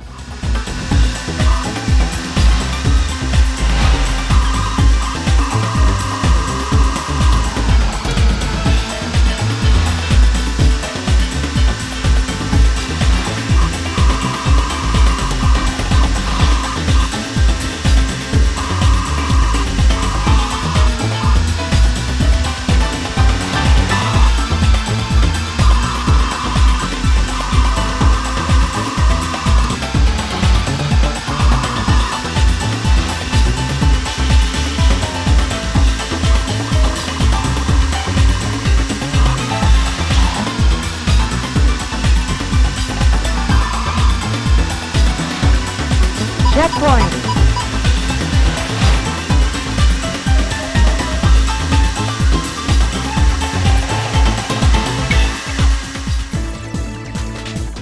So of all the versions we looked at, this is by far the winner by a country mile. There is no other port from this time period that gets anywhere close to the quality of the Saturn version. Another interesting thing about the Saturn game is that it was the last version of Outrun to get away with using the unlicensed Ferrari Testarossa likeness in it. As a final thought on the 32-bit era, I've always thought it weird that the Sega 32X never got a version of Outrun, seeing as how both Afterburner and Space Harrier did, that were pretty much arcade perfect, with the only real difference in Afterburner being a reduction in its frame rate from 60 to 30 frames per second. It could have been the ultimate home version of Outrun, well, at least until the Saturn version came along. I've always been curious as to what a Sega Mega CD version of Outrun could have looked like as well, given the system's sprite scaling ability, and the impressive 3D in the driving sections of Batman Returns, and the very nice looking arcade racer Jaguar XJ220 on it. I always thought it was kind of odd that Sega seemed to be more interested in just releasing shitty FMV games on the Mega CD, rather than actually using it to release some really genuine first-class arcade ports. So with that, it's time to say goodbye to the 20th century and move on into the 21st, as we have a look at the modern Outrun ports, before we then move on to its sequels and legacy. Before that though, let's take a little break from my dulcet tones, as I hand you over to another special guest contributor, someone whose meteoric rise to fame on YouTube is a testament to the quality of the awesome Sega related content that they produce. Massive Sega fan and YouTube legend, all the way from the other side of the Atlantic, I give you the one and only Sega Lord X. The first time I saw Outrun, I was mesmerized. It wasn't the first Sega Superscaler I had seen, but it was the brightest and the best looking at the time. I mean, think back to 1986 and the games you found in the arcade. Nothing was like Outrun. It was so fast and smooth, and the different stages and the upbeat music really nailed the freedom of driving. Or at least what my young self thought about driving. I enjoyed a number of the home ports over the years, but it wasn't until 2003, when Outrun 2 was released, that I got that same feeling again. Wow, did Sega outdo all my expectations of what an arcade racer could be. Not only did Outrun 2 look and sound great, but the gameplay was nothing short of perfection. Sega AM2 used a power slide model that allowed you to hold your speed no matter the obstacle ahead of you. And that's what Outrun was always about. It wasn't realism. It wasn't slowing to a crawl to get around a corner. It was all about the joy and excitement of blasting around a course, tires screeching at a breakneck pace. Traffic was there to slow you down, but it was the course itself that was your opponent. It was a fierce competitor that provided both a beautiful setting to race against, but also the obstacle to your unrelenting pace. Few driving games have actually captured the raw emotion of how fun it can be to go fast and keep that speed at all costs for as long as possible. Sega has made all sorts of racing games over the years, but there's only ever been one Outrun. Very nicely put, good sir, and I couldn't agree with you more about that sensation of speed. Something that seems to be sorely lacking in a lot of modern racing games. Massive thanks to Sega Lord X there. Thanks again for taking the time to be part of this project. Okay, so let's move on to some 21st century ports of Outrun now. And the first of those is the Dreamcast version that was released as part of a Japan-only collection in 2001 called Yu Suzuki Gameworks Volume 1. This was a combined book and game package with a disc containing 5 Sega Yu Suzuki Superscaler classics, most of which had appeared in the Dreamcast version as Shenmue, and a commemorative book that explained the history of the games, along with information about the games themselves and the development of the cabinets. Useful if you just wanted to get on with some superscalering, without having to actually play through Shenmue itself, and having to keep making inquiries about where sailors like to hang out. I'm not really sure if these are actual ports, or if there was some kind of early emulation magic going on here. Now, much like my Saturn, I do still own a Dreamcast, but I'm not going to be using it here because it's right next to my Saturn at the bottom of the previously mentioned very tightly packed box. For some reason though, I was having a bit of trouble emulating this one. The Emule emulator would play the game full speed, but the graphics were kinda messed up, with the cars, somewhat amusingly, looking like they're hovering over the road like some sort of Outrun inspired Wipeout game. Flycast emulator would play the game with uncorrupted graphics, but only at half speed. No idea why it wouldn't play at full speed. I can normally play the far more graphically demanding Daytona USA 2001 on it, with the graphics upscaled into HD above the DC's native resolution without issue. Anyway, I basically just sped this footage up to normal Outrun speed in video editing. So this version of Outrun was the first that featured the new generic red sports car to replace the Testarossa likeness, as presumably Ferrari's lawyers had had a little word with Sega by this point. Although weirdly, this would have fallen in between the 1999 release date of Ferrari F355 Challenge in the arcade and Outrun 2's 2003 release, so it seems kind of odd that this version's got the generic modified car. This version is more bare bones than the Saturn version. There's no option screen that I could see to let you change difficulty. What's weird though is that I just had a quick check on the GameFAQs website just to make sure there wasn't any sort of hidden config screen or anything. And it's talking about all sorts of cheat codes and stuff you can put in, but it's talking like you need to press keys on a keyboard, and also some cheats involving button presses that don't exist on a standard DC pad, like a C button. And also bits where it's saying you need to go into the option screen to activate another secret option screen, something that you can do on the Saturn game. I know the Dreamcast did have a keyboard, I used to own one, and the arcade joystick has a C button not found on the controllers, but I can't imagine Sega would have added cheats that you'd need an additional peripheral for, so I've no idea what all this jibber jabber on GameFAQs is about. So yeah, there we go, Outrun on the Dreamcast. The general consensus I tend to see on the internet is that the Saturn game is generally considered the better version, especially if you want the arcade accurate car. I think the music might be a little different in a DC game too, but I'm not especially sure about that. As part of a compilation package though, together with the book, it probably makes for a very nice collectible item. Even better if you can read Japanese. So let's keep going with the rest of the modern ports in chronological order of release date. In 2001, Sega released a mobile phone version of Outrun as part of their Sonic Café internet portal, set up by Sonic Team to distribute software for Japanese mobile phones.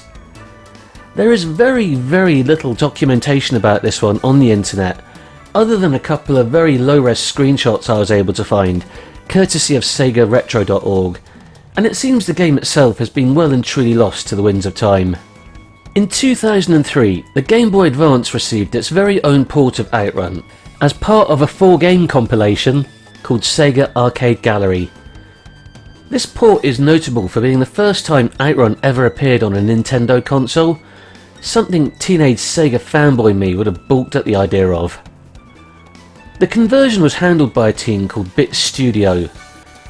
The GBA's hardware wasn't powerful enough to emulate the superscalar hardware, so Bits had to port these titles from scratch for the handheld. The quality of the ports is a bit variable, with Afterburner generally being regarded as the weak link of the four. But their version of Outrun was impressive, and I mean really impressive for the hardware. Now, I know the GBA is a 32-bit console, but in my head I kind of always picture it as being like a portable Super Nintendo, so more like a 16-bit machine, rather than a PS1 or Saturn. And bearing that in mind, Bits have done a hell of a job in really nailing the arcade machine's aesthetics. It's not quite as smooth as the arcade original, and the trackside details are a little bit more sparse, but this otherwise looks like an incredibly faithful port, with a very arcade accurate Testarossa, not the generic red car, tracks and traffic, and some very good versions of the tunes. The only downside to it though is the handling has always felt a tiny bit odd to me. There are stretches of track on the opening stage where I find I had to brake on the corners to avoid coming off the track, that you can normally just plough through full speed on the arcade game. This means I tend to find myself crashing a lot more in this version, and never really getting all that far in it. It's an otherwise rock solid version of Outrun though, and it's incredible that Bits were able to squish all that superscalar technology into Nintendo's rapidly aging handheld system. The next version we're going to look at is for the PlayStation 2, Volume 13 of the Sega Ages 2500 series, a series of budget-priced retro-themed releases by Sega. They were primarily remakes of classic arcade titles with modern 3D graphics and new gameplay features. The main problem being with most that the modern 3D graphics were shit and the games were awful. The Outrun version was released in 2004 and was presented entirely in 3D. This game is a real mixed bag. Let's start with the bad first.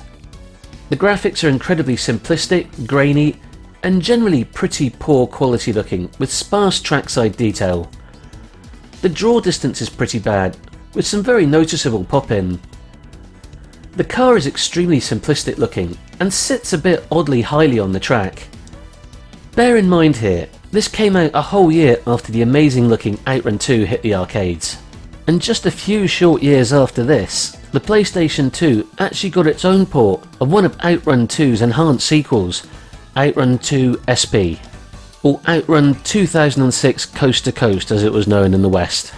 And that port, which was handled by Sumo Digital, is near indistinguishable from the very impressive arcade title it's based on. So what I'm really saying here is that there was no excuse for Sega Ages 2500 Outrun to look this basic, even though it was meant to be a budget title. On the plus side though, the game does run at 60 frames per second and conveys a really good sense of speed, and it also handles very faithfully to the original Outrun. So in its most basic sense, it does achieve what it set out to do in terms of transitioning the original game into a 3D game engine. But it does very much feel like absolutely fuck all effort was put into trying to make it look nice. As well as all the original game's 15 stages, with the option to play in either the Japanese or overseas arrangement, there's also an arrange mode that introduces a load of extra new stages.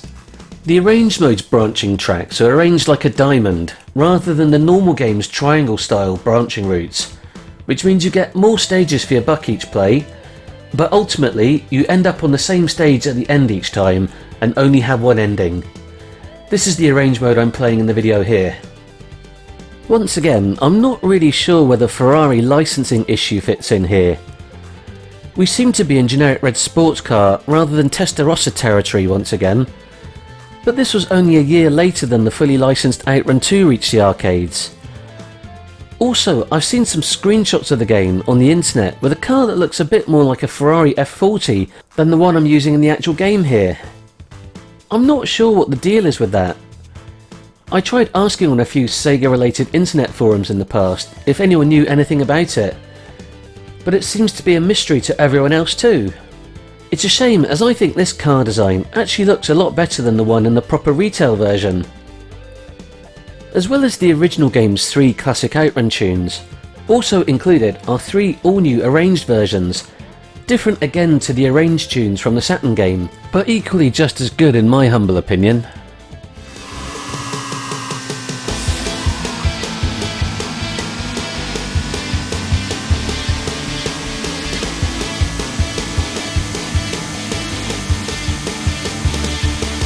So yeah, on the whole, this isn't really a brilliant game, but it's not a terrible one either. The arranged mode with all the new stages it brings, and the extra tunes are all welcome additions, and it's definitely fun for a quick blast on from time to time, and could definitely teach a few modern racers a thing or two about how to convey a really good sense of speed.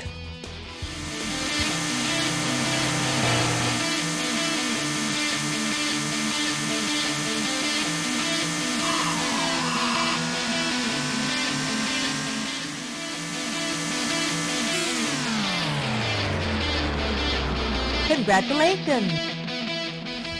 The original Xbox conversion of Outrun 2 from 2004 also contained a secret unlockable version of the original Outrun. This is, as far as I know, pretty much a straight up emulation of the original game, and as unlockable bonuses go, it's a pretty fucking awesome one. I don't think I started getting into emulation on my PC until about 2008ish, maybe a bit later. So having a complete, unlockable version of an old arcade game in a retail title I'd bought for my Xbox was pretty incredible really. Something I just discovered about this, as I was actually obtaining some video capture for this video, is that if you play Outrun 2 on an Xbox 360 using its backwards compatibility, the graphics in the unlockable original get somewhat messed up. As Sega actually had the official Ferrari license for Outrun 2, The generic red sports car was shelved. We're back in proper Testarossa territory here. Yeah, boy! This was actually the last time it was ever used in an Outrun port. Okay, just 2 more modern ports to go now. Before we get to those though, let's turn the floor over to another guest contributor for some more Outrun memories. Another legendary YouTube figure who's also done proper telly work too, appearing on Game Network, Rapture TV and X-League TV too, as well as being credited on Charlie Brooker's Games Wipe. He's also an artist and full-time arch nemesis to Peter Molyneux OBE. Take it away, Mr. Larry Bundy Jr. Hello, you. My first memories of Outrun is actually buying the Amstrad version as a kid, or my family did, from W.H. Smith's in Watford. Yes, the game's not very good on the Amstrad. Didn't have any sound whatsoever, and it's very, very slow. But the coolest thing I remember as a kid was it actually came with a soundtrack of the actual arcade machine on a tape, so you could just listen to the actual arcade machine music. Not on the actual tape deck of the Amstrad, because it just would go. You couldn't understand it properly, but if you played it alongside your Walkman or something, you could experience the thrill of actually being in the arcade. If you tried really hard to pretend. Yes. The first time I actually played the arcade machine was at Felixstowe Pier. They had a machine there, and I was quite blown away, more for the game.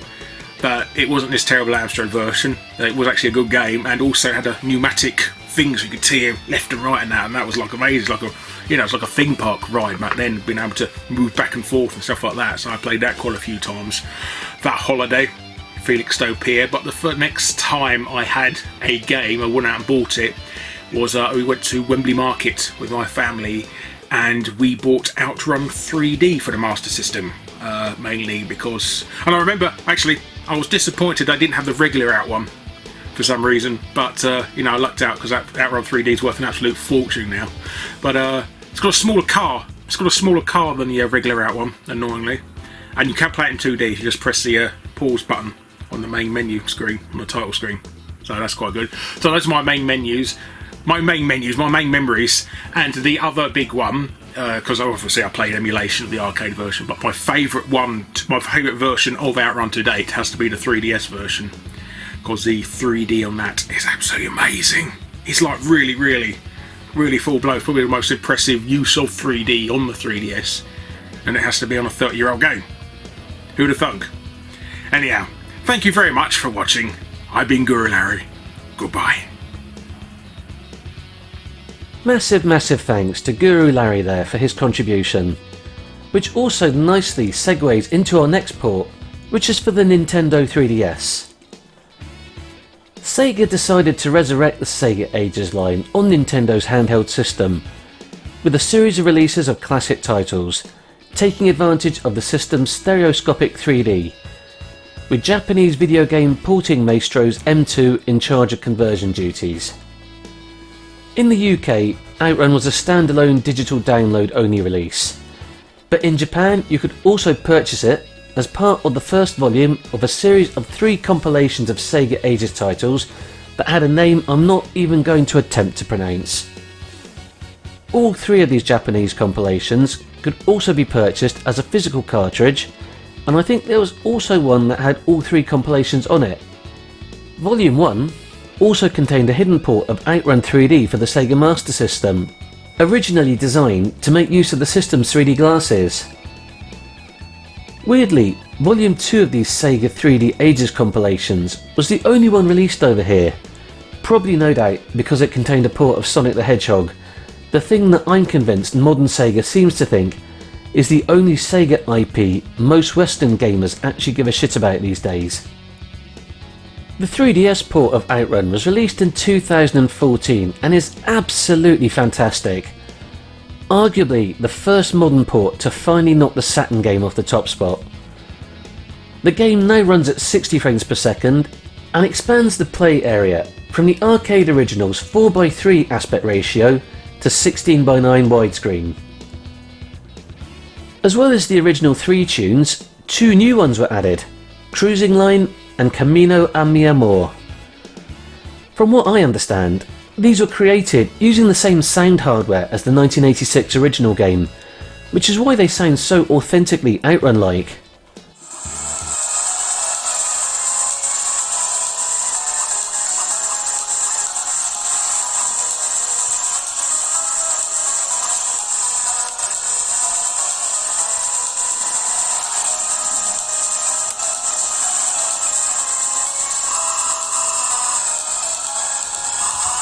Four unlockable tune-ups are available in the game, with a part unlocked each time you reach an end goal.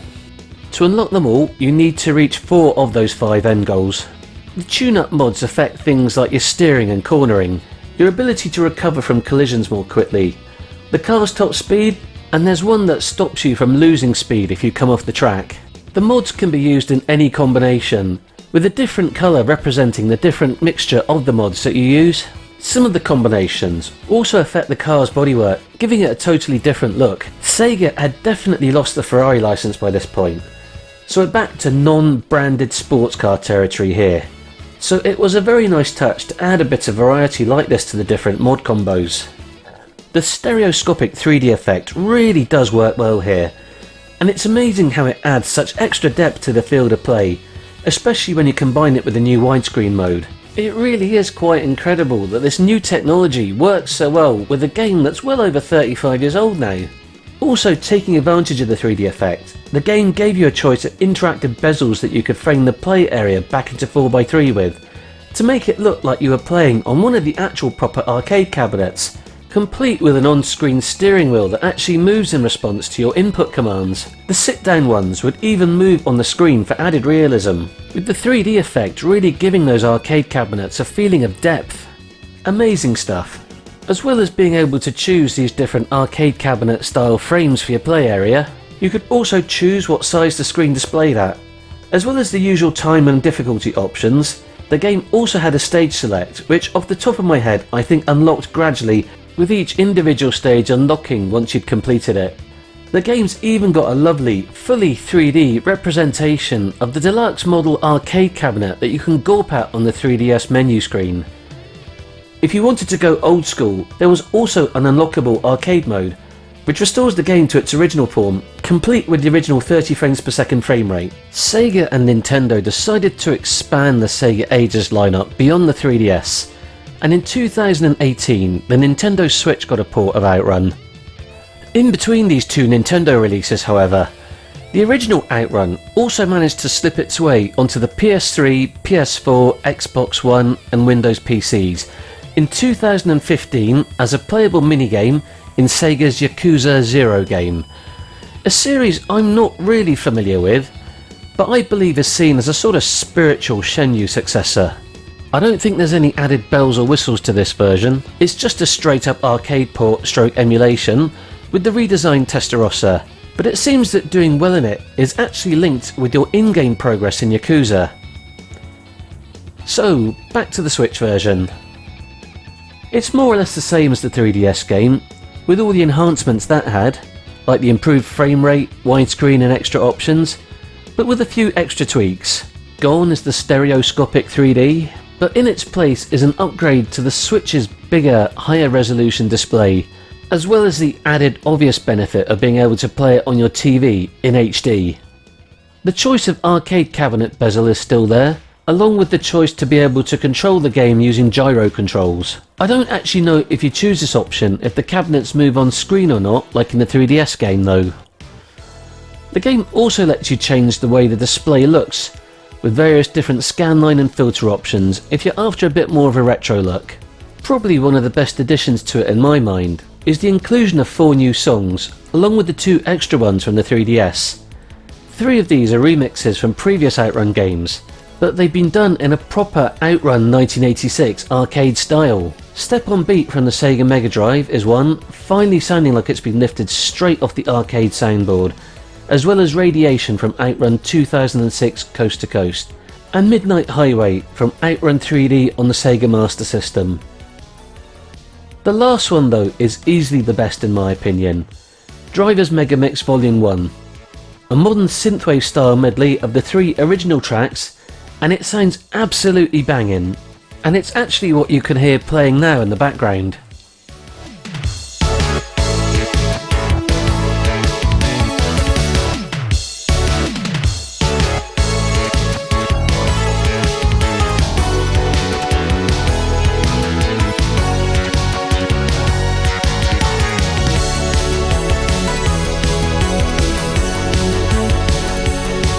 Oh man, that is just so good. Driver's Megamix is without a shadow of a doubt my absolute favourite remix of all the Outrun tunes I've ever heard. It somehow manages to sound both retro and modern at the same time, and I absolutely love it. Apparently, the Step On Beat and Radiation remixes were created using the original Outrun sound engine, while the latter two are streamed audio, and a nice touch here is that on the music selection screen, they get represented with cassette tapes rather than just the usual radio station selection.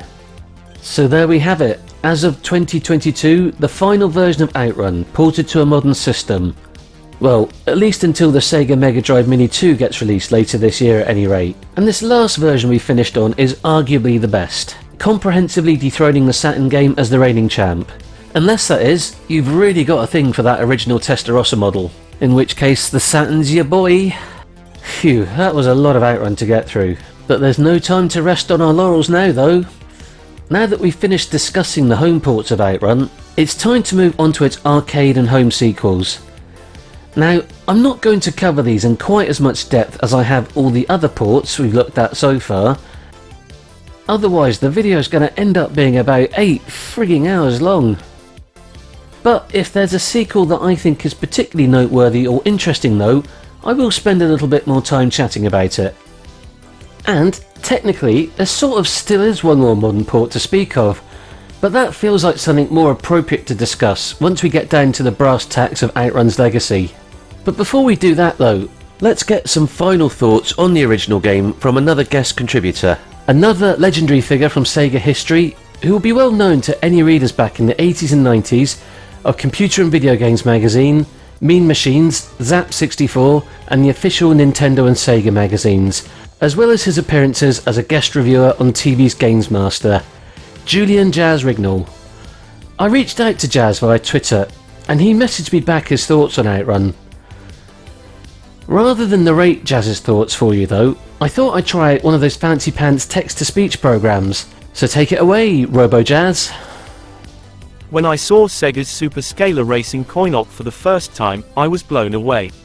It featured a clearly recognizable Ferrari, something that was seriously cool and immediately set the game apart from other races of the era. Its action was unbelievably smooth, fast, and addictive, and as for the music, absolutely fantastic. The whole package delivered a simply awesome experience, especially when you sat in the hydraulic cockpit version of the game.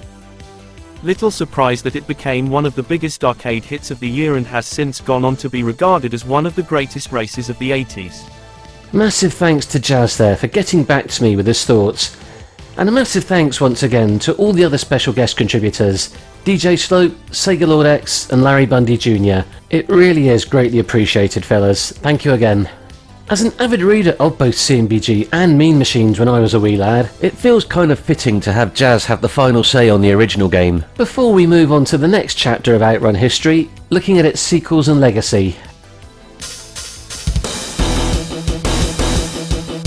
Turbo Outrun was the first true sequel to the original game to appear in the arcade 3 years after its predecessor in 1989. It was available as a dedicated game in upright or sit-down varieties, as well as an upgrade kit for the original Outrun board.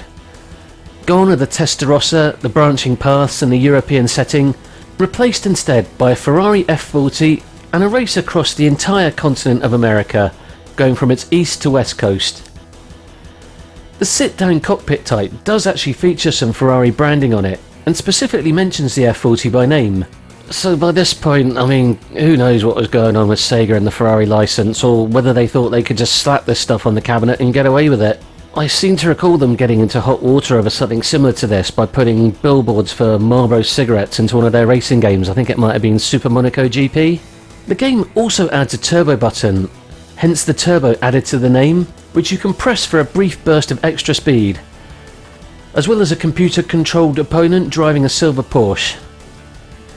Each course is made up of 4 stages raced consecutively with no fork at the end, representing different American states. If the wanker in the Porsche beats you to the end of the course, your lady passenger will ditch you faster than last season's leg warmers and jump into his motor. However, if you manage to win the next course, you'll be able to win the fickle cow back. Yeah, baby. At the end of each stage, you also get a choice of one of 3 improvements to make to the car, affecting either the engine, tyres or turbo boost. Unlike the original 1986 game, the music cannot be selected. Instead, the game's background music plays in a predetermined order, which actually varies depending on your region. You also get chased by the police in this game, and they can impede your progress. I can't recall ever seeing any Turbo Outrun cabinets in the arcades back then, and I can't particularly recall ever reading anything about it either, because being such a big Outrun fan as a kid, you'd have thunk I would have been actively excited about the prospect of an Outrun sequel, and trying to find an arcade that had one somewhere that I could play it in. As it is, I think my first ever experience playing it was in emulation when I got MAME set up for the very first time, which probably would have been around about 2008ish I reckon. Turbo Outrun feels like it's probably more in line with what Yu Suzuki had in mind originally, with his Cannonball run inspired race game going coast to coast across North America, along with other elements like the police chases and your rival. But it seems really odd that they decided to take what can only be seen as some really backward steps gameplay wise, in terms of getting rid of the branching stage routes, and not letting you choose what music you wanted to listen to. The game was ported to the Amiga, Amstrad CPC, Atari ST, Commodore 64, DOS, ZX Spectrum and FM Towns computers, and no, I'm not going to be looking at any of those. The Sega Megadrive also received a port in 1992 exclusively in Japan and Europe. Again, I've no memory of even being aware of this back then. Reading about it now though retrospectively, it appears the Megadrive port got absolutely slated by the UK gaming press, so it's probably one to avoid. Compared to the original, Turbo Outrun just feels a bit meh to me, but I do wonder if that may well be because my first experiences of it would have been playing it as an adult, by this point well used to the advances in games through polygons, through things like Outrun 2 and Daytona USA. The graphics in Turbo Outrun are great though, and I do wonder if I'd actually seen and played on a cabinet back in 1989, whether it might have had the same lasting impact on me as the original Outrun has, or my other absolute favourite 2D sprite based racing game from back then, Chase HQ. There's noticeably a lot more happening on screen in Turbo than the 1986 original, with the changing weather conditions and things like the oil slicks your turbo boost can set on fire, and it looks like there might be some larger and chunkier roadside objects superscaling their way out of the screen and into your eyes. I also feel a bit indifferent to the new music. It's not bad or anything, just very different to the original 3 tunes, and just not anything I've ever had a hankering to listen to outside of the game, unlike the original Outrun's music, or the soundtracks to Afterburner or Super Hang-On. I can't say I'm the biggest fan of the turbo gimmick either. All it seems to do is make me fly off the track and crash far more often than I ever used to in the original Outrun. Having said that though, maybe some track memorisation is actually required to learn when the best time to deploy it is, as opposed to my usual tactic of just whacking the button continually to try and catch back up with the girlfriend stealing in the Porsche in my sad attempts to re-win the affections of my lady friend. The impression I tend to get is that Turbo Outrun just didn't really set the gaming scene alight in the same way that the original did, and certainly you don't really ever tend to hear of it getting discussed with the same levels of fondness as the original did, amongst gamers of a certain vintage like myself. Interestingly, SegaRetro.org mentioned that some Turbo Outrun cabinets were converted back into regular Outrun machines as the prior game proved more popular, which I think says it all really. I think Turbo's lack of popularity compared to Outrun is also evident in the fact that, unlike the original, which as we've already discussed over the last hour and 3/4 received multiple ports, stretching right up until the present, Turbo Outrun isn't something you ever see cropping up on any Sega Ages retro compilations or anything like that.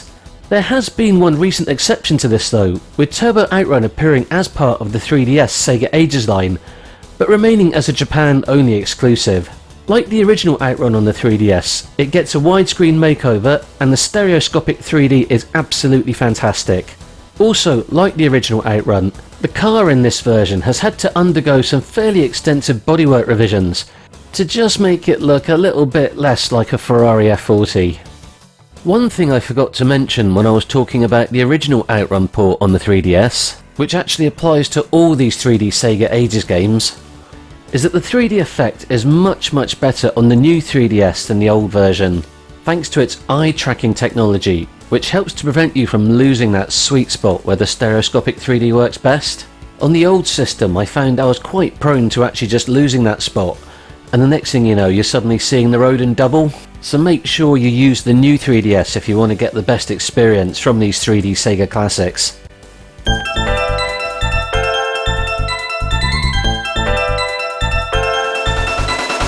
The next arcade sequel after Turbo Outrun was Outrunners in 1993. In many ways, Outrunners went back to the original Outrun drawing board, returning the choice of branching routes and music selection, including some new versions of the original 3 tunes, as well as a whole heap of new ones. The biggest change that Outrunners ushered in though, was that it was the first arcade Outrun offering to include multiplayer. The standard cabinet came as a 2-player variety, with the ability to link up the cabinets for a whopping total of 8 players. Nice. The game also let you choose from a big selection of different non-licensed vehicles to play as. Outrunners is a bit of a funny one, coming out as it did in 1993 as a sprite-based 2D racer, just at a point in time that arcade racers were beginning to make the jump to proper 3D and polygons. Virtua Racing and Ridge Racer had already been released a year beforehand in 1992, and a prototype version of Daytona USA had started making the rounds at Japanese arcade machine trade fairs by 1993. So it seems strange that Sega, who are such big innovators of new technology, released another superscaler at this particular point in time. I did see a proper 8-player link-up Outrunner set up back in the 90s, but I never actually played on it, so again, my first true experiences of it have been through MAME. And unlike Turbo Outrun, Outrunners just instantly clicked with me. I think as much because of the fact it actually felt like a proper Outrun game in a way that Turbo just never did. Outrunners not only brought back the forks in the road, allowing you the ability to choose your route. At the start of the race you could choose to head east or west, which actually doubled up the amount of routes on the first game, leading to 10 possible goals. Not only did the game give you a choice of what music you wanted to listen to at the start of the race, it also actually let you swap the tunes on the fly as well, whilst you were racing. There was even a DJ guy on a radio station that spoke to you when you selected your tunes, called Jake Elwood, a name that should sound familiar to any fans of the old 1980s comedy film, The Blues Brothers, as it's basically the 2 first names of the Dan Aykroyd and John Belushi characters. The Blues Brothers also was a film that was notable for having some incredible car chases in it that did really get quite insanely over the top by the end of it. Outrunners span the entire globe rather than specifically sticking to the US or Europe, with stages based in Australia, Japan, Hong Kong, Egypt, France and many other locations, with bridges and undersea tunnels connecting up continents otherwise separated by oceans. The selectable cars, being non-licensed, are kind of recognisable homages to real-life vehicles, with the red convertible Speedbuster looking like the most obvious nod to the original game. Okay, so it's time to correct a little bit of incorrect information from my previous 30 years of Outrun video. In that one, I mentioned that Outrunners was Sega's last superscaler game, but Cool Riders, released in 1995, not 1994 as the title screen actually says, is the game that, as far as I'm aware, holds the honour of being Sega's last 2D racer. A multiplayer motorbike racing game with digitised sprites that is sometimes regarded as a spiritual successor to Outrunners, that was running on the Sega H1 board, the successor to the System 32 hardware that was running the new Outrun sequel. And quite honestly, 2D racing has never looked so good, with large and detailed scenery, vibrant colours and lots of speed, with the game actually pulling off some visual trickery that could almost make you swear it's got some polygons in there. Despite never actually playing Outrunners in an arcade back in the day, I was recently able to right this wrong at a retro arcade I visited called Time Warp Arcade, which you can find in a town in the southwest of England called Bridgewater. It was awesome to finally get to play this classic game the way it was intended, getting to experience it in multiplayer in a proper sit-down cabinet, as well as the other things that are so great about the game. Multiplayer really was one of the big selling points in the arcade. With the ability to link 4 of the twin cabinets together for an 8-player game, creating an Outrun multiplayer experience unlike anything the previous games had offered. Outrunners only received a single port back in the day, which was for the Megadrive, which never made it over to these shores, arriving only in Japan and the USA. It was ported by Data East rather than Sega themselves, and was heavily criticised on release for the fact that you could only play it in split screen mode. All things considered, I don't think it's a bad port myself. I think Data East did a fairly admirable job at managing to condense such a monster arcade machine into Sega's aging 16-bit hardware. But I think the lack of a full screen mode, complete with the fact you're forced to always race against a CPU opponent if you're not racing against a second human player, was definitely a really bad decision. An interesting addition to this version though, well in the Japanese version at any rate, is the inclusion of an extra bonus vehicle based on the F1 car from Virtua Racing. When you select it, you even get some of the Virtua Racing ditties playing in game, which I do think is a very nice touch.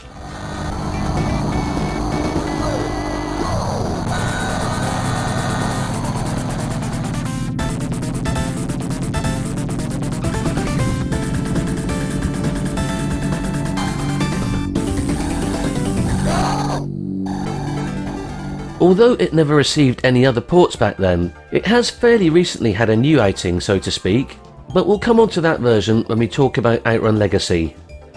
In retrospect, it's a real shame that the Saturn never got a port of Outrunners. The Sega System 32 hardware would have lent itself nicely to a decent Saturn conversion, I reckon. I also can't believe it never got the 3DS Sega Ages treatment. I would have loved to have seen M2 being able to work their 3D stereoscopic magic on this classic. And with the handheld's link-up ability, it would have been perfect for some multiplayer on the go. As far as home emulation goes though, things are pretty good on that front. The standard version of Outrunners loads in a 2-player setup in MAME, meaning you can easily do some quick 2-player split-screen games. It's actually possible in MAME to link up 4 different versions of the emulator if you actually wanted to do some 8-player multiplayer in either a single system setup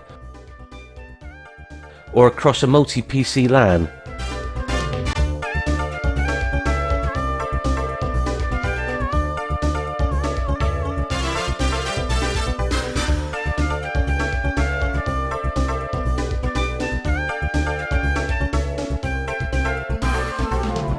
It's even possible to play the game now with force feedback on your PC using a racing wheel, courtesy of a force feedback plugin for MAME created by Boomslang from the Build Your Own Arcade Controls forum, who's also now a Technoparrot developer.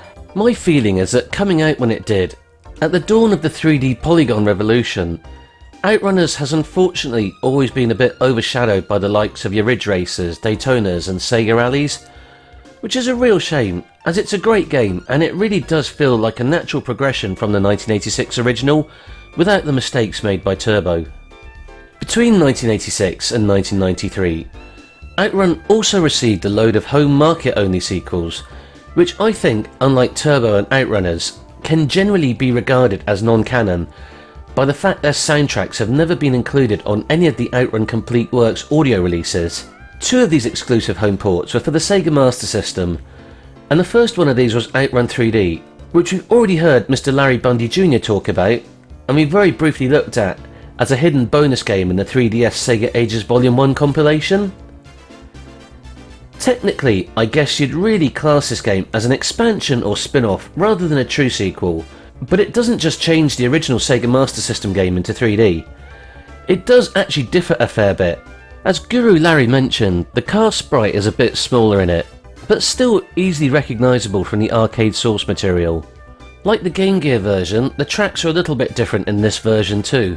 Things like the start line looking a bit more extravagant, the ocean making a welcome return on the opening stage, and the second stage after the first left-hand fork in the road, in the overseas track layout that is, featuring a big tunnel, rather than the weird stone archway things from the original game. This is arguably actually a slightly better looking port than the original version. There are also a load of new tunes with only Magical Sound Shower and Last Wave from the original returning. I never owned a pair of Master System 3D glasses back in the day, so it wasn't until I tried the game for the very first time in emulation that I realised it also had an optional 2D mode. Had I known this back then, I may well have just bought this version rather than holding out for a copy of the original Sega Master System one. Even back with their old 1980s consoles hardware, Sega was still trying to push the envelope of what they could achieve with new technology to try and enhance the gaming experience. It's been great to finally see what the 3D effect in it would have been like with the 3D glasses, or at least an undoubtedly upgraded approximation of it via the Nintendo 3DS. The other Master System exclusive sequel was Battle Outrun, which was basically an Outrun themed Chase HQ clone. I can remember reading a review of this as a kid and being very excited by the screenshots and the idea of a mashup between my two favourite arcade racing games.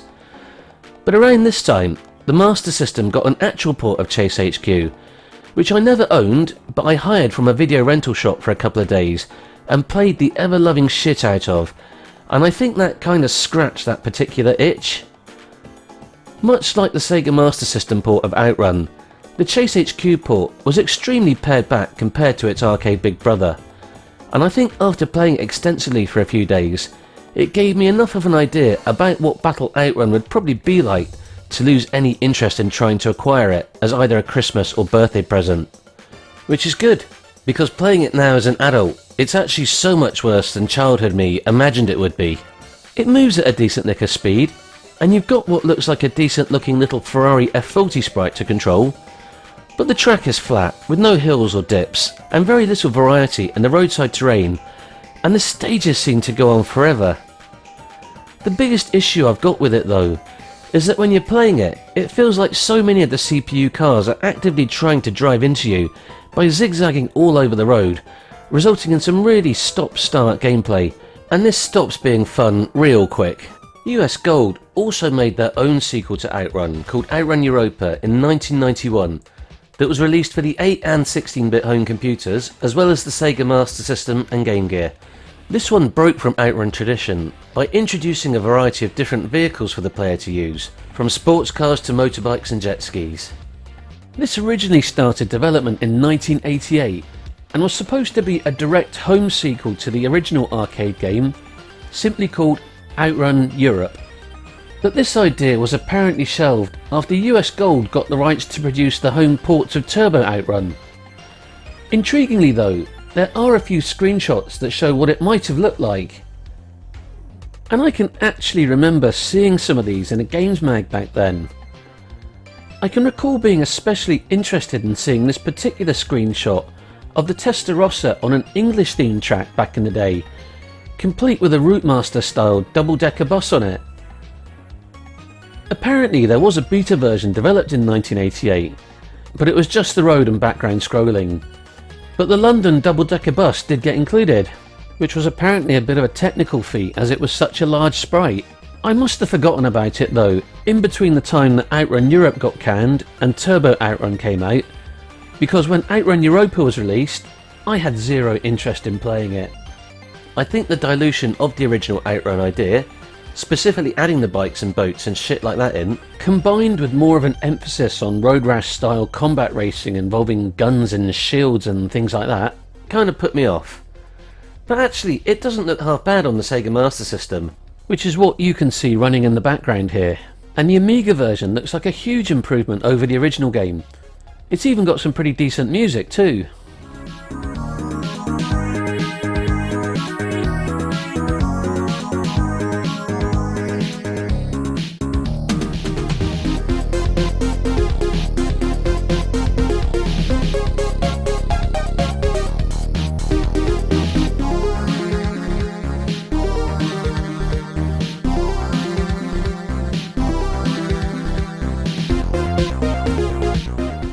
I like the way the time of day changes from dusk to night on this stage as well. That's a very nice touch. So this feels like US Gold have actually redeemed themselves a bit with this one. As I said though, I never played it back in the day, so not sure what it actually plays like. The game's Wikipedia page mentions that both the Spectrum and Sega Master System versions were critically well received. Oh, but wait a second. There was actually a little bit of controversy surrounding the Spectrum version back in the day. SegaRetro.org mentions that UK Spectrum magazine, Your Sinclair, published misleading screenshots and a review of the game that did not accurately represent the final product. Furthermore, the ending graphics were stolen from Ocean's port of Chase HQ. Ooh, naughty, naughty, naughty, Your Sinclair.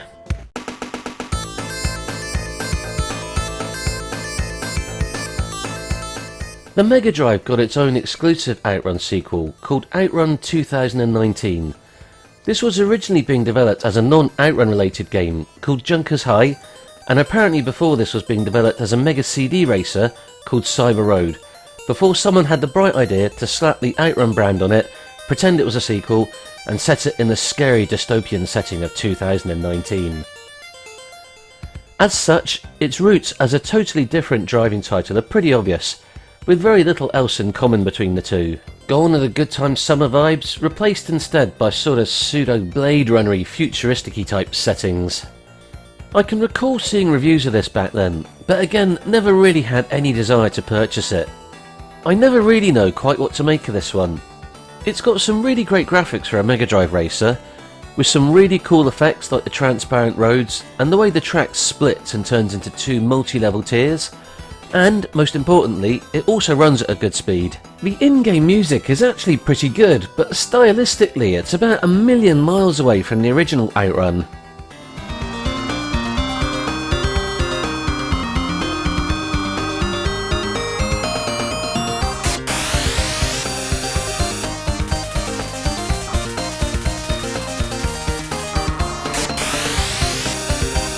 The thing about this game I'm not so keen on though is that your turbo booster seems to be entirely out of your hands to control.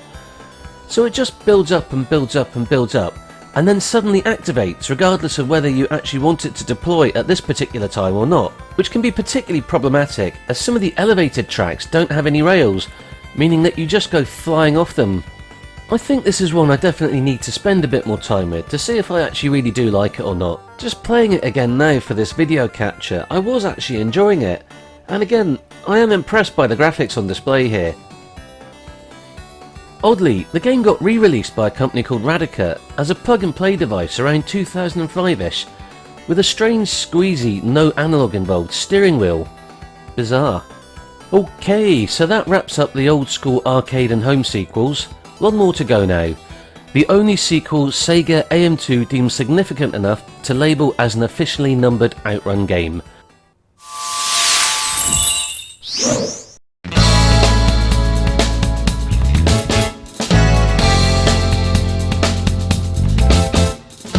We are, of course, talking about Outrun 2.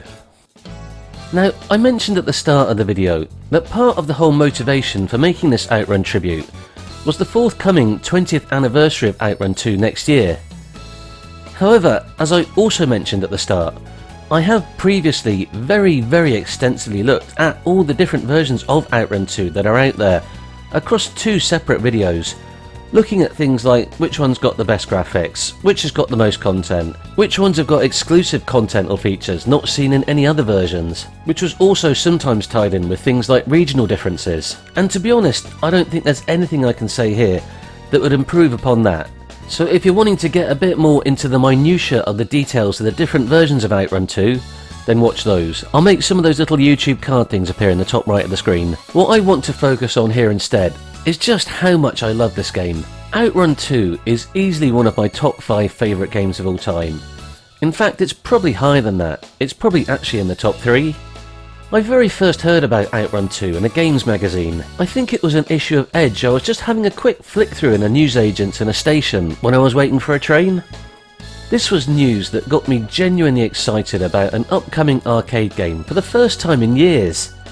Despite the steadily narrowing gulf in visual quality between consoles and arcades at that time, there were still 3D arcade racing titles out there, such as Scud Race and Daytona USA, that visually still seemed several orders of magnitude more impressive than what I was playing at home on my PS2 at this particular time. And the news that Sega were creating a true modern, fully 3D arcade sequel to Outrun certainly piqued my interest. The idea of a new arcade Outrun game that could potentially have that same wow factor that Scud Race had had on me several years beforehand sounded almost too good to be true, and amazingly Sega AM2 managed to pull it off.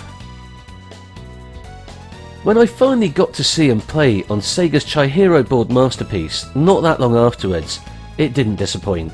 It looked every bit as good as I was led to believe it would do, and perhaps even more importantly, it played even better.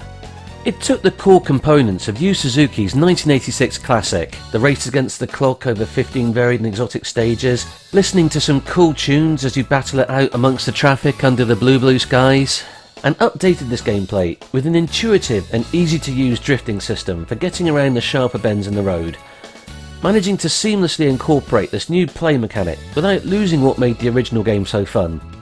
As Sega Lord X said earlier, this was arcade racing fun at its purest, drifting around corners at 190 miles per hour with no real life car physics to bog you down.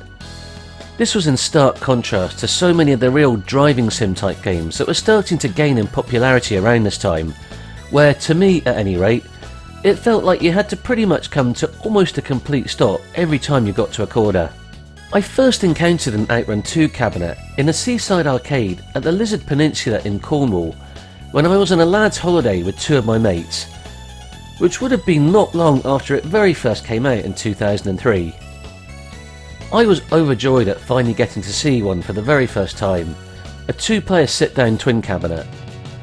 I couldn't see either of my mates anywhere in the arcade at this point to see if they wanted to take part in some multiplayer, so I decided to just crack on with a single-player game.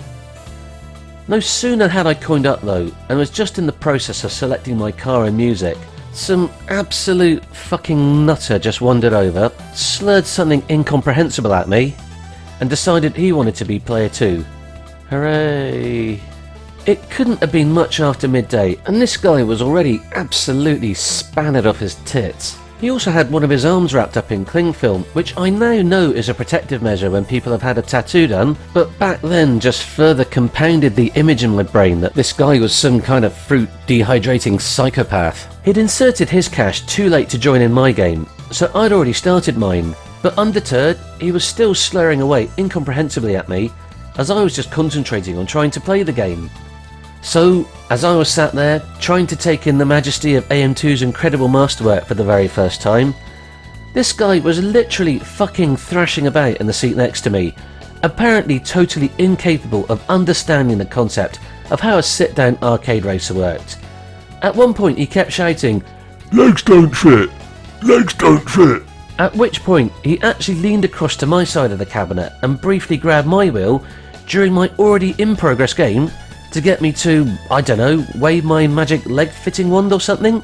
This guy certainly made sure that my very first time playing Outrun 2 was definitely a very memorable one. The whole time I was playing it, with the other guy eventually managing to figure out how to operate the seat all on his own, I kept thinking to myself, where the fuck are my mates? It wasn't until I got to the game over screen and disembarked from the cabinet, I spotted the pair of them, stood a little distance back, but in perfect eyeline of what had been happening, absolutely pissing themselves with laughter. The two utter pricks had been watching the entire thing unfold, but rather than coming to the assistance of their old pal, thought it would be more amusing to just sit back and watch my uncomfortable interaction with this personal space challenging pisshead. Thanks fellas. After this, "Legs don't fit!" became our go-to catchphrase for the rest of the holiday, and we still to this day have a chuckle about it from time to time. Wankers. Fortunately, I was able to encounter the original Outrun 2 in arcade cabinet form a few more times after this for some slightly more relaxing games, and I was keeping my fingers and everything else crossed that Sega would decide to port it to home systems. And they did. Just not the fucking one I wanted. Outrun 2 was ported to the original Xbox in 2004 by British video game developer Sumo Digital, and was a Microsoft exclusive, and as a PlayStation 2 owner at the time, I found this Xbox exclusive situation most vexatious indeed. Around 2005 or 2006ish though, my craving for a home version of Outrun 2 just got too much, so I decided to trade in my PS2 for an OG Xbox, pretty much entirely for this one game, although the fact that the Xbox also had its own exclusive Panzer Dragoon title was also another really big incentive for me to jump ship from Sony to Microsoft. Typically though, if I just held on a tiny bit longer, I would have eventually been able to get my fix of Outrun 2 home port good times on my PS2, with its sort of sequel/update, Outrun 2006 Coast to Coast, which added an additional 15 stages, new cars, music, and ever so slightly different play mechanics to the original Outrun 2, and was itself a port of the updated arcade game Outrun 2 SP. Having said all that though, I don't for one moment regret my decision to sell the PS2 and get the Xbox, because, as I've mentioned in those Outrun 2 comparison videos, the Xbox version of Outrun 2 is the only ever port of the original Outrun 2, and contains bonus content exclusive to it, not seen in any other versions of the Outrun 2 pseudo-sequels.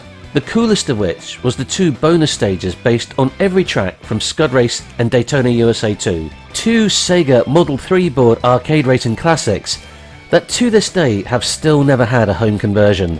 As someone that was always really pissed off back in the day that the Sega Dreamcast never got a version of these 2 classics, getting playable versions of the tracks from them here in Outrun 2 really did help to make the title feel extra special. Like Sega and Sumo Digital had really gone that extra mile to try and make this an absolutely standout home port, which they really were 100% successful in doing. Anyway, we're in danger of stepping back on very well trodden ground here from my previous videos, with me gushing about these bonus stages, so let's not dwell on them any longer. What I really want to focus on here is just what an incredible port this was. I mentioned earlier in the video about Super Hang-On blowing my mind on the Megadrive when I was a teenager, because at that time it just felt so close to actually playing a real arcade machine in my bedroom, coming off the back of the Sega Master System and the ZX Spectrum. About Saturn Outrun being the first time I felt like I was actually playing a real 2D superscaler at home. I mentioned in another video about how Hydro Thunder on the Dreamcast felt like the first time a home 3D polygon racer felt almost on par with a proper arcade machine.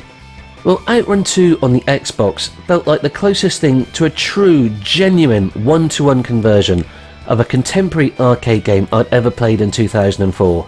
A lot of PS2 games back then had this sort of slightly blurry, indistinct look that just made you aware that you were still playing something on a console, as good and as incredibly fast as things like the Burnout games were on the PS2. They just somehow seemed to lack the visual fidelity to me of something like Scud Race or Daytona USA 2 in the arcade. Outrun 2 on the OG Xbox though looked indistinguishable from how I pictured the arcade version looking in my brain. From the speed it ran up to how lovely and detailed all the car models were, and all the amazing trackside scenery too, complete with the lovely bloom effects, meaning those sun-drenched blue skies had never looked better. Visuals that I think still stand up well against a lot of modern racers today. Particularly when you start to take into account the fact that more modern versions of the game, like the PC version, and the cracked version of Outrun 2 SPDX that you can play in Technoparrot, actually allow you to upscale the game beyond its native resolution. All 4 of the original 1986 Outrun tunes made it into the game, as well as new arranged versions and new remix versions as well, along with the tunes from Turbo Outrun, and also several brand new songs. None of these new arranged or remix versions of the original tunes get anywhere close to the sheer brilliance of Driver's Megamix on the 3DS though. Much like Outrunners in the arcade, multiplayer was a big part of the appeal of Outrun 2, with a maximum of 8 players being able to take part via linked up cabinets. And Sumo Digital brought this multiplayer functionality across to the Xbox port, also allowing a maximum of 8 players to compete via the magic of the Xbox System Link cable. When the original Xbox had all but become obsolete, I actually picked up a really cheap second one for the express purpose of 2-player System Link games on Outrun 2.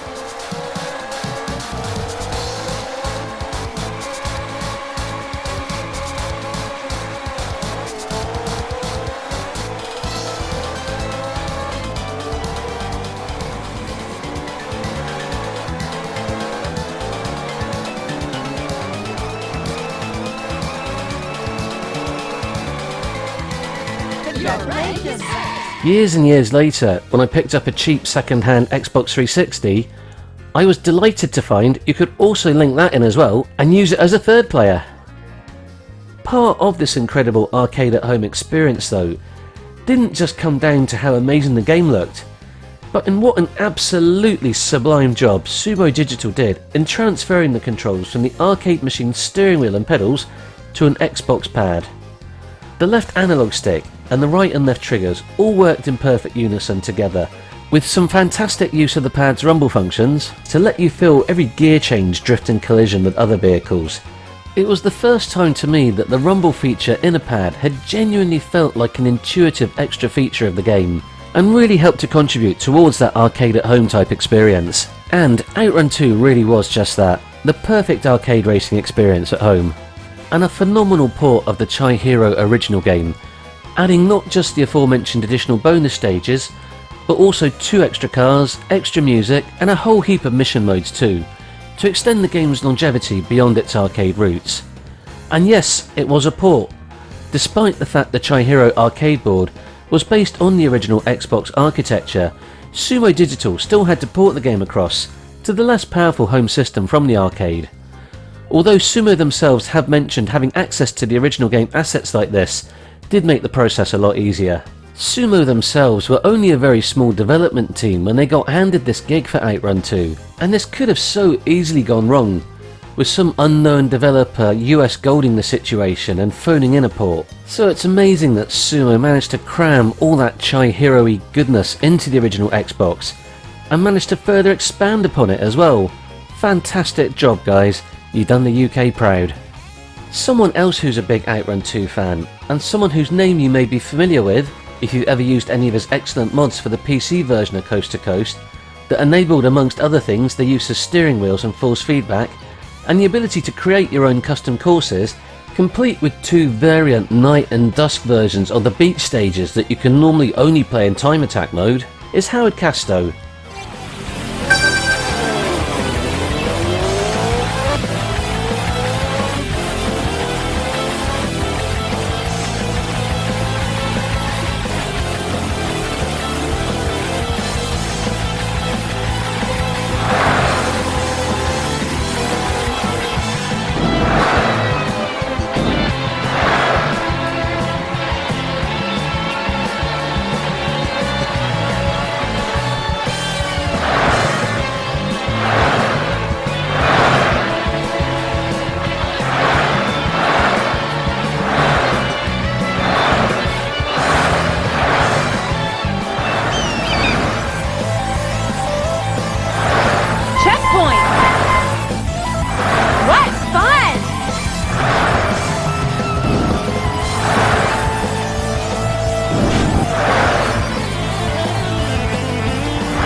I reached out to Howard via the Build Your Own Arcade Controls forum for some of his thoughts on Sega AM2's incredible sequel, and here's what he had to say. To me, Outrun 2 and all of its iterations are very special.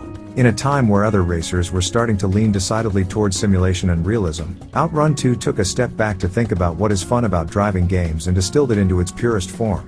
Fancy cars, beautiful vistas, and approachable controls sans all gimmicks. Looking back now, it also appears to be the missing link between Sega's older superscalers and the modern-day 3D racers. There is a reason I've been supporting mods to this game for over 10 years. Big thanks to Howard there for his thoughts. And he's also very succinctly summed up there just what's so good about the game. Distilled driving fun in its purest form. I couldn't agree more.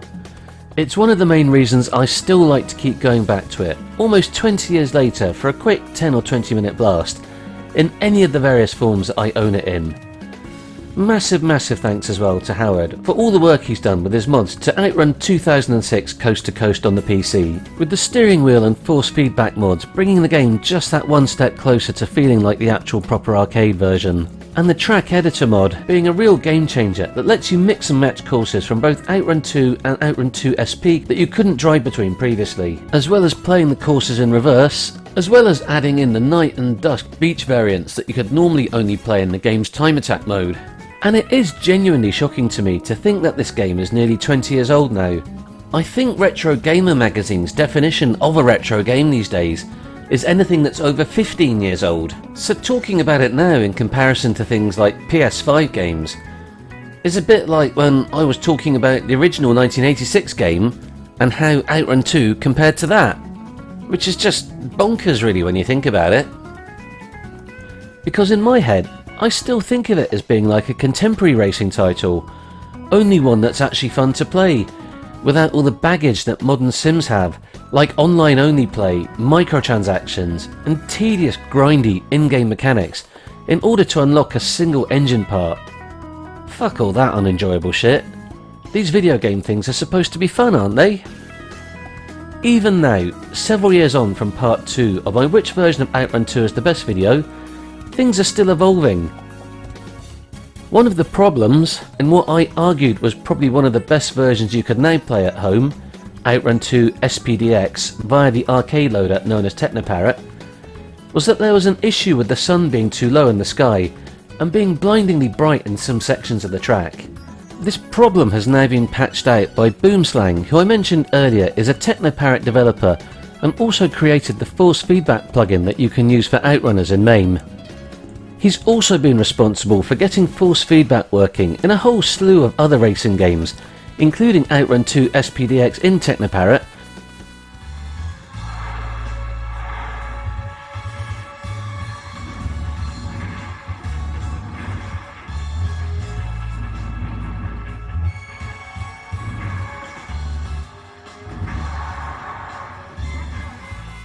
and Virtua Racing in MAME. And is definitely worthy of a shout out of appreciation here. Excellent work, Mr. Boomslang, sir. Thank you for helping to make all these old arcade racers that bit more enjoyable at home. And in fact, just while I've been in the finishing stages of sorting out the end of the video here, Reva, the Technoparrot head honcho, has created a contest to see who can put up the highest score in Outrun 2 SPDX. And he's implemented a new feature that actually allows you to play the game and it'll automatically upload your score to the Technoparrot leaderboards. Which is pretty awesome really. Big shout out to Reva too, for actually making this incredible arcade experience playable at home in the first place. As great as all the different home versions of Outrun 2 and its pseudo-sequels have been, there's just something extra gratifying about playing the actual proper arcade version of Outrun 2 SPDX at home, particularly when it looks this good. And speaking of playing proper arcade versions at home, another thing that's also continued to evolve since I made part 2 of the Outrun 2 comparison is emulation of the original Chihiro game. In the very first comparison that I made 3 years ago, I mentioned that it was possible at the time to get the beta Outrun 2 Chihiro port to boot in an emulator called CXBXR, but it would crash after selecting your vehicle and music before getting in-game. In the part 2 comparison, just slightly under a year later, things had moved on further. You could now get in-game, but the visuals are pretty fucked up, and it only ran at about 15 frames per second. Now, in 2022 though, CXBXR plays the Beta Chihiro version of Outrun 2 at full speed on my PC, with only the car's shadow looking a bit messed up. There's also another Xbox emulator that I wasn't even aware of at the time of the old videos, called ZEMU, or XEMU depending on how you pronounce your X's, that is actually able to run the game flawlessly. Well, flawlessly if you haven't got a 10-year-old PC like mine, which can only manage at about half speed. But still, it's impressive to see just how far this emulation has come in what feels like not very much time at all. Despite my PC's inadequacies of being able to emulate the original Chihiro version though, we are now living in a world where I can emulate what appears to be an absolutely flawless version of Outrun Coast to Coast on the PSP on my Android phone. It's actually better than the original. I can upscale it beyond the PSP's native resolution, and I'm pretty sure it looks to me like it's running at 60 frames per second, something I think you could only achieve in the actual PSP using a firmware hack. Mind blowing!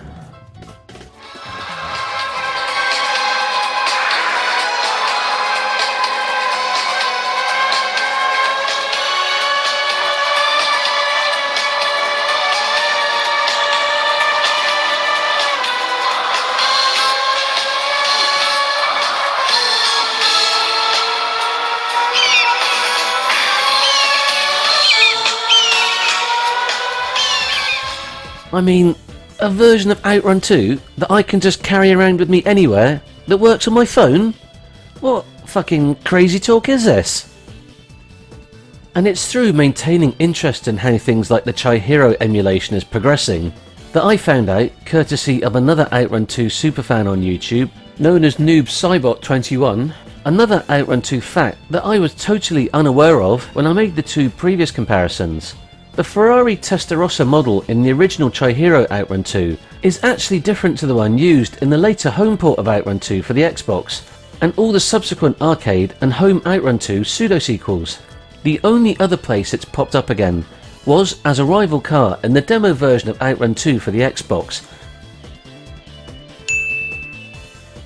And in all honesty, I've no idea why they changed it. Finding out and being genuinely fascinated by new facts about the game like this, after all these years after its release, is one of the reasons I think it still stays culturally relevant in my mind.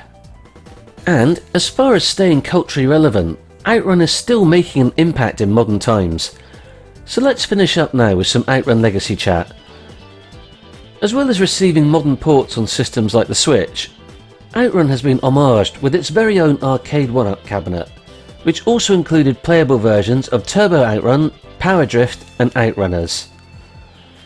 As well as the official arcade 1-up cabinet, Outrun also lives on in multiple DIY arcade cabinet builds, with people converting the classic deluxe and upright cabinets into various miniaturized forms. The music from Outrun has also made cameo appearances in other Sega titles like Rent a Hero, Virtua Striker and Daytona USA.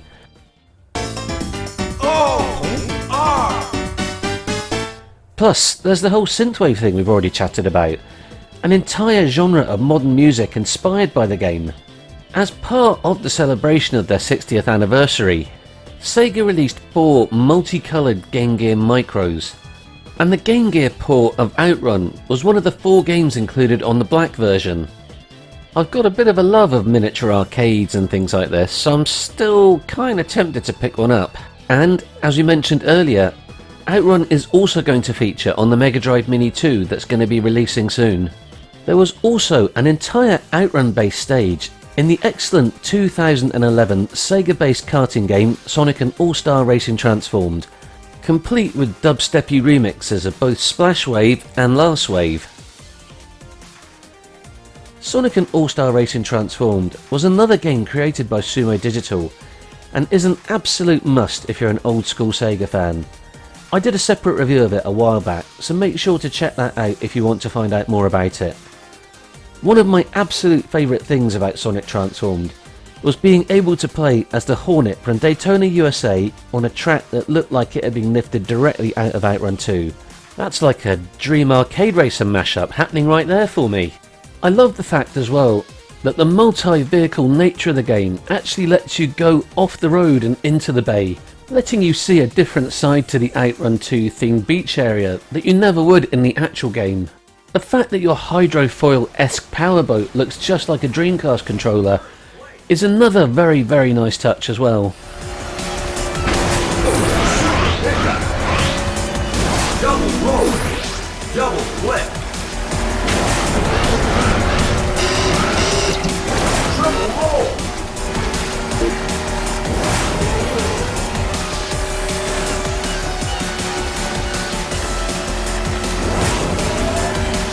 firework,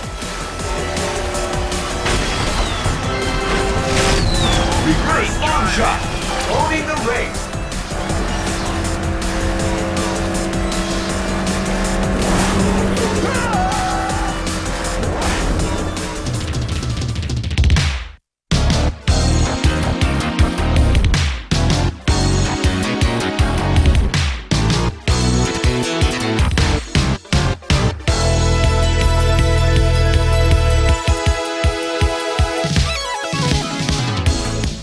Now if only there was some way I could drive a Testarossa or an F40 around 3.7 Speedway or Dinosaur Canyon. In 2012, a gentleman called Chris White developed a project called Cannonball, the enhanced Outrun engine. In Chris's own words, Cannonball is a souped up game engine for the Outrun arcade game. The original 68000 and Z80 assembler code has been rewritten in C++. This makes it possible to make improvements suitable for modern platforms, including a higher frame rate and widescreen support. It requires the original ROMs, as these contain elements including the graphics and audio data. So back in 2012, a fan-based project was beating the 3DS to it, as being the first version of Outrun to include a widescreen mode, and also reverse engineering the original ROMs to include things like the Saturn's improved 60 frames per second mode. But that's really only the tip of the iceberg. Cannonball does so much more than any of the other ports. It does things like letting you play the game in two additional viewpoints, a first person mode and another that looks down at the car on a slightly more oblique angle.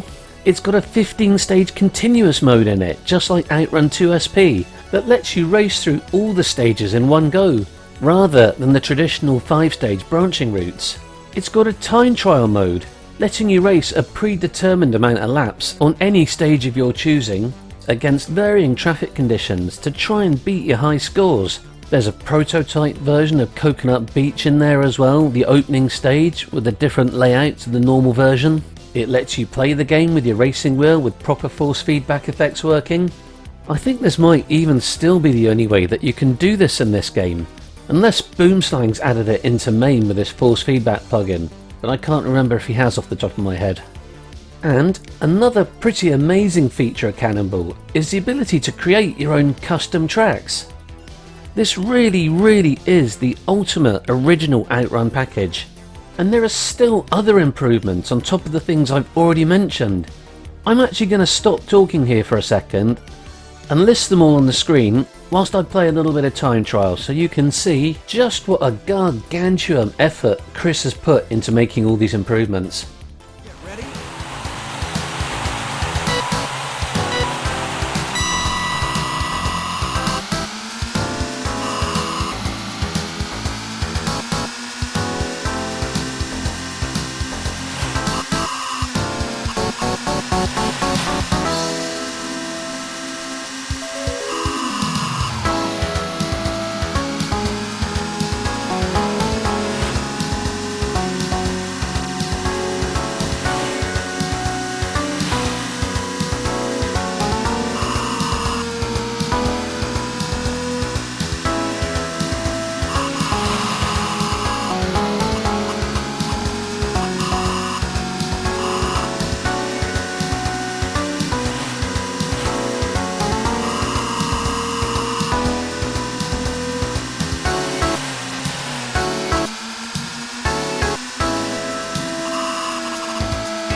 Cannonball really is an impressive package, and in many ways is the absolute ultimate way to enjoy Outrun.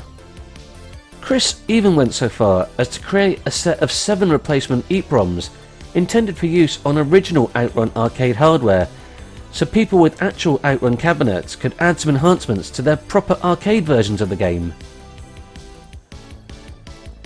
Finishing up here, on a new way to enjoy the original version of Outrun, was how I closed things out at the end of the original 30 years of Outrun video 6 years ago.